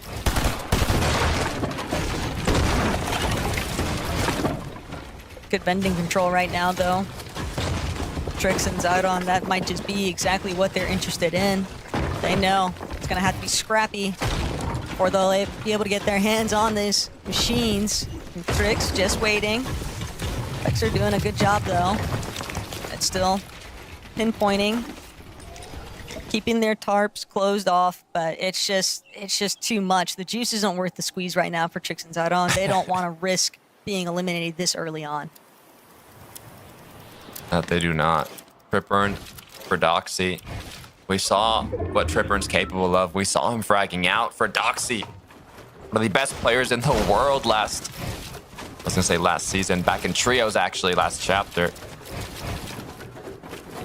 Getting a bit clowned on so far this season, but, you know, he is a player where the placements don't really live up to what he's actually capable of. So I'm curious to see if in this last game, I feel like he's going to qual. Doing it through the last match, that's the way it's going to go. I think for a lot of these players, and whether or not their major ends here and they'll be left to just wait for later seasons, one of the positives is that I think that they have really just had the chance to kind of see how the region as a whole is just continuing to grow and develop. But I think also it's providing a lot of positives onto some of this new and emerging talent, because there's always going to be the instances of, I think, individuals kind of struggling to find the teammates that they would prefer. And I think one reason why I never really get too pressed over seeing what happens with Doxy's outcomes is just knowing that he spent the entirety of the offseason very much just playing with pretty much any other Danish player that he could find and had, like, you know, that sense of camaraderie with. It has almost felt like a bit of a vacation tour for him in a sense. And I just think that he's not alone with having more than enough potential to kind of bounce back in future seasons. But now, you know, balls in your court prove that you can actually hold true to those metrics. Let's hope we don't have to wait the future seasons and we can see something happen here in this last match. Vexy and Co. in a great position, actually, north of zone here. I'm just hoping their net surge will be handled correctly. I mean, thinking back to in the match, we still have Adil and Vampy back-to-back seconds. Adil's another player who kind of tried going back with Reason at the start of the year. Didn't quite work out. Also switching duos left and right.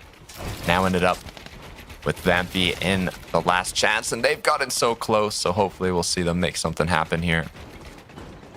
With the zone now pulling over towards Sandy Strip. And Frosty and Phyto there to take their time from an elevated position. Ping and Vanya, though. Oh no, Takata, we might be witnessing the beginning of the end here right now. Vanya and Ping have had to fight tooth and nail in the first place to even make it into the last chance qualifier finals. They've both had such tumultuous lead-ups to be in this position in the first place. Fortunately for them, though, SnozQ and Vexy, they're going to take that surge and run with it. They will not opt to continue forcing this engagement, so a slight bailout right now for Vanya and Ping, but goodness, their surge cannot be looking great right now. Yeah, having to use a lot of shields to recuperate it, but for Luavia Noms, they did get that sneaky refresh, picking up 2 eliminations so far. Doing a quick mat split, and it could be better, but at least they've got the damage. At least they're in zone. That's all you can really do. Set yourself up in the best way possible. If you need to get refreshes, you'll do it when the time comes. Pink Sato as well, looking quite good positioning-wise. See some of those looming surge towers overhead, really kind of forcing some of these smaller battles to sort of take place. But Vanya, Ping, hey, they had to figure out the surge method somewhere, and it looks like they actually chose to pick things back up with SnozQ and Vexy. Keep in mind, though, SnozQ and Vexy were leaving. Did catch a glimpse of them rocking. One of them at least has that mythic Chaos Reloader, and that is a daunting sight. It's going to be on SnozQ, I believe, but Vexy still trying to look to hold his own here against the likes of Vanya. They're willing to go toe-to-toe with both of these veterans. They want to cement themselves as capable fighters inside the region of EU. Ping on the ropes right now, going to be forced back. Vanya needs to try and regroup here. But Vexy and SnozQ, they've really got Vanya and Ping in a bit of a pickle. Yeah, as the shots keep coming through, Vanya and Ping get further and further away from that surge threshold. We can't quite see yet exactly how far they might be behind. Hopefully, leading up to this, they were doing enough damage to hold on, but unfortunately for them, Taco, it looks like they are in a tragic position. In comparison to Vexy and SnozQ, who are chilling, 445 above. They've done enough, at least for right now, push back Ping and Vanya, but desperate times call for desperate measures. Vanya and Ping, they're not willing to let this one go just yet because they need damage. They need it now. They don't want to have to burn through every single one of their healing assets just to try and survive through those early surge takes, but the more aggressive you are, the more obvious it becomes. SnozQ, Vexy split for a moment, though. Vanya's going to start to crank up, see if he can take down SnozQ along the way. But they're both just looking for the escape route. But SnozQ, he's fallen. Vexy now trying to do everything he can to muster up the strength to push back against the likes of Vanya and Ping. But this might just be enough. This could be the exact sort of refresh they're after. They still need a little bit more damage, but Vanya goes down. Ping now left to pick up the pieces here of this exchange. And with a healthy duo in the foreground, how much longer has this realistically helped them out? Issue is, they're still below. Surge is now ticking. Despite that elimination, it still was not enough. 288 below. We might be witnessing another legendary duo falling down. 25 finals appearances for Vanya, 2-time FNCS champion. We've talked about it already.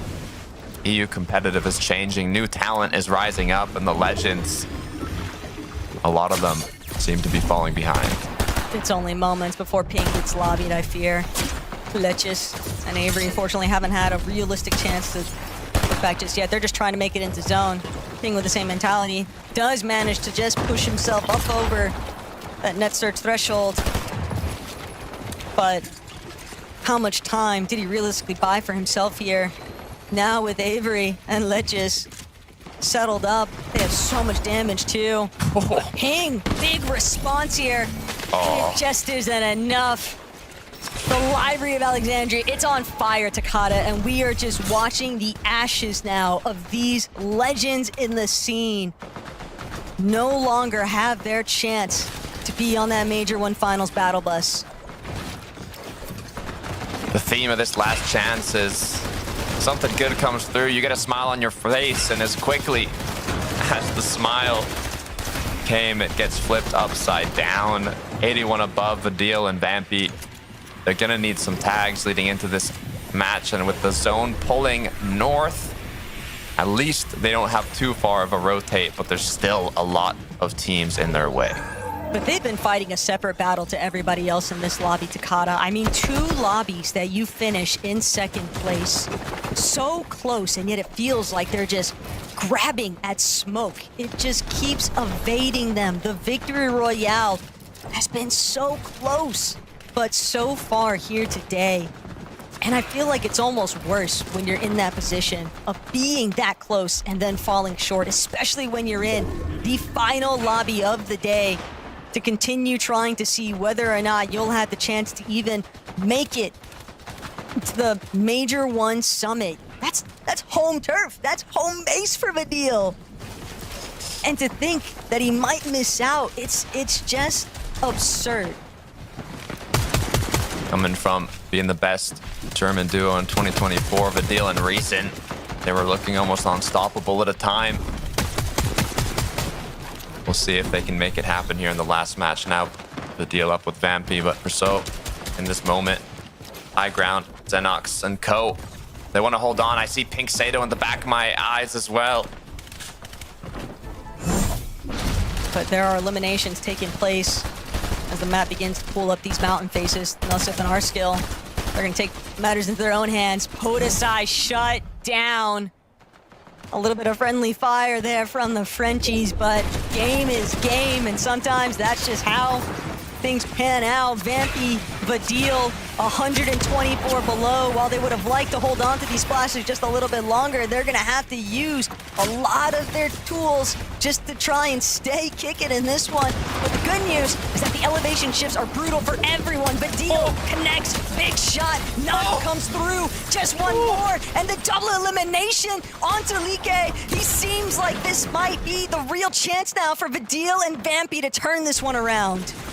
The script is still being written. They are not finished yet. Looking to represent their country on a global stage, but Sato, he's run into a bit of trouble. Pink has been knocked. Sato falls as well. We will not be seeing them in the major finals. Such a sinking feeling, but the hopes are still building for at least one of these teams inside of the lobby. Xenox and Rinzi. Rinzi hoping to find himself competing alongside his brother Focus, who's already confirmed his position on the battle bus. But it's still going to be such a strong battle for this height hold. Xenox and Rinzi doing an excellent job so far, trying to suppress some of these lower layers. A big tarp out currently, and they have ways to get down if they need to. But Vidil, Vampy, buried in the snow right now. Vampy caught a team playing from the backside of zone. Gold shutting down what looked like such a promising catalyst after those 2 eliminations. Now Vidil, can he do it yet again? He's got to fly as a solo here now. He's looking for another opponent. An elimination, the knock's going to give him a little bit more time here. The siphon materials, if he can make it towards the body loot. But more importantly still, duos players on every single one of these walls. And Vidil finds another one! Just like that, Brahawa has been taken out. Mixon now scrambling to see where he needs to go next. And Vidil, he just wants to make it into the builds. Unfortunately, though, the siphon not going to be able to come into effect. He didn't take that tick of storm early enough. And Vidil has fallen. Germany will have to wait and see who actually makes it out to the summit land. Tripper and Prodoxy, though, another couple of legends, and they've still managed to keep things moving forward here. Wheaton and Frizzy, similar beat, but so many of these teams, Takata, they are just trying to push through. They've got to use everything to make it out. It all comes down to this last match. Tripper and Ferdoxy representing Denmark. The issue is just 13 HP left on Trip, forced to rotate into the storm. It's going to be incredibly difficult to make it in as they fall as well. Another legendary duo down to Frizzy Wheat, though. They're looking healthy. Keep an eye on Hyde and the Frizzy, trying to see if he can get that shot, but diversions coming through. Teams challenging their position. And the Frizzy won't be able to settle up. That's going to be another duo eliminated. Now, Ariix trying to see if they can take Hyde into their own hands. CK, Ariix, they've done it for the time being, but they have like no material to work with. Rinzy's got to find a big shot here. If he doesn't want his streams to end, then Rinzy gets it. CK is fallen. Artskill and Nosif, though, they might be looking to steal this one away in the final hour, but it's not enough. Xenox pulls through as a solo on Height. The Mythic Pump and a Dream versus a Mythic Chaos underneath. Xenox is sent tumbling downwards, but Gold and Peshka, right when it looks so promising, have managed to bring things through. Once again, they went for Height in the last game. They couldn't pull through when it mattered most. And now with one last chance, one last opportunity, this final engagement means everything. As another elimination comes through, it looks like it's going to end in a Height versus Low. But the thing is, Gold, Peshka, they don't have that many materials. They're going to have to use an overdrive grenade to actually break through onto the low ground. Forced to drop here. Linux and Mystical, what have they got left in the tank? They're gonna have to step on the gas pedal here today. No more builds remain. Peshka tries to go. He's looking to see if he can take Mystical out of the skies. Gold as well. Everybody's sending shots upwards, but Peshka, he'll be the only one that actually managed to survive. But look at Xenox from way underneath. He's been holding on as a solo. Xenox and Rinzy, maybe he wants to go for the heal up. One more overdrive grenade, but it's Peshka just standing between him and this win. Rinzy's waiting, biting his nails, but Xenox can't do it. Peshka's the one who wins out, and the hopes just doused right in front of their eyes. But a congratulations to Peshka at the end there for managing to pull through. That is exactly what you'd expect from a final match of the last chance qualifier. Congratulations to Gold and Peshka. That's it for me and Taco in the casting booth. We have to head right back to the desk. Thank you so much, Taco and Takata. That was insanely tense at the end. I honestly thought that Xenox might have it there, but congratulations to Peshka and Gold for that incredible victory royale. They have taken the last spot in the grand finals this weekend. What a cinema to finish in, Levin. Yeah, I mean, look. Impressive end for these two. I mean, in the case of Gold, again, he's a player, Mini, who a lot of the best moments of his career in the past came from duos, right? Back in 2023, he was qualifying for major finals alongside Anchor, and now we're back in duos in 2026, and he's, you know, back in the finals. So props to him. Peshka winning it out at the end as well there. It was not easy at all, right? With the zone pulling, it did almost look like it was in Xenox's favor for a moment, but Peshka hit the right shots, and now they get to play next weekend. I mean, it was just absolute frenzy from everyone in that end game. All of those overdrive grenades are coming up. People were flying up in the sky. We had low gravity effects as well. It felt like that moment with the cube back in chapter 1 when there was that competitive moment and everyone was just flying through the sky, you know, and nobody quite knew what was going on. It almost reminiscent of that. I thought Xenox played this really well. I thought he had a really, really good strategy down here. Even had the heals towards the end. And I thought, yeah, you know what? He might try and play this out, might try and play for the heal off, but Peshka with that final shot ultimately closed it out. But yeah, I thought Xynos had a good idea there, but not quite to be at the end. Well, he'll have to wait another couple of months to see what he can pull off in major number 2. Let's take a look at the winners from tonight to see the 5 victory royales that booked their duos a spot in the grand finals this weekend. Truly and Gonzo Moneymaker for 9, Yako and Kiri Howley, Lucia, Gold and Peshka will be seeing you on Saturday. So get some practice in because all of our duos are going to need it. This feels like the most unpredictable major I've ever witnessed, Levin. Absolutely. Absolutely. It's going to be a fun one, especially when you add those 5 teams in there. Let us know in the comments and in the live chat, like how many did you guess right? Did you predict any of those teams to qualify through? I'm sure plenty of you did. A couple in there, I'm sure people would have had I'm very happy for all the teams, right? Of course, you're gutted for some of the teams that miss out, but I think all 5 of those teams are well deserving. Well, because our production's Danish and they like a laugh, they have compiled some highlights from some of the teams we have to say goodbye to. I'm only joking. We actually want to pay our respects to these Duos because we're not going to see them for a while. So let's see who we're going to be paying homage to first of all.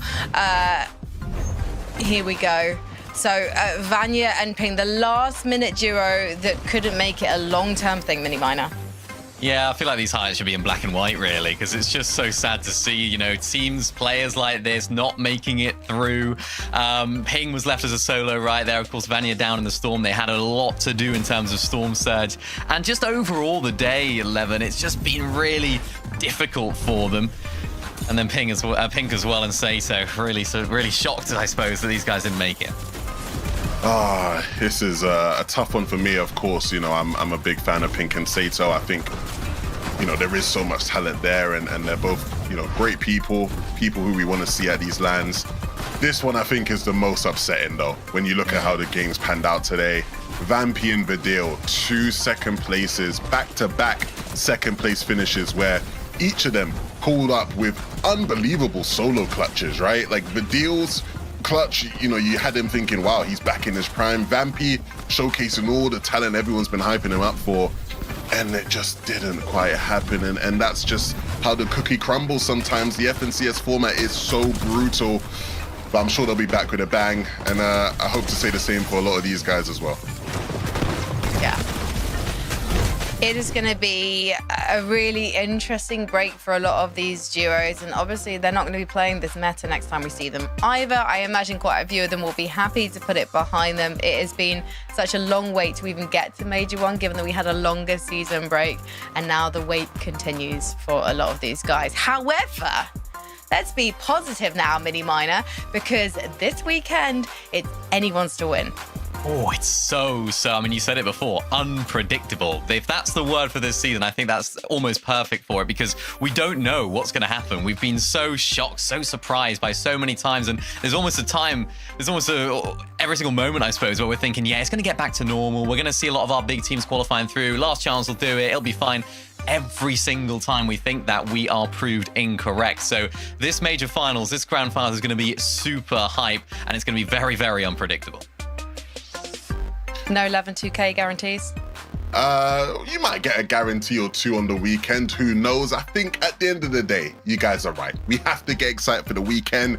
Dry your eyes, wipe your tears. It's going to be cinema on the weekend. If there was ever a time when we were going to get 2 new players who have never won an FNCS in EU, it would have to be this weekend. There is so much talent who is going to have to prove to the world that they are worthy of the hype, and I'm looking forward to it. As well as crowning our major victors, we're also going to be sending 20 European duos to the Major 1 Summit in Dusseldorf, the PSD Bank Dome, 30th and 31st of May. Get your tickets, please. We want to meet you. We want to hear your voices, because we don't get to do LAN that often, so we want to make the most of every single second and celebrate with you guys. But right now, we need to go. We'll be back 4:45 p.m. Central European summertime, so we'll see you there. But for now, sound that horn.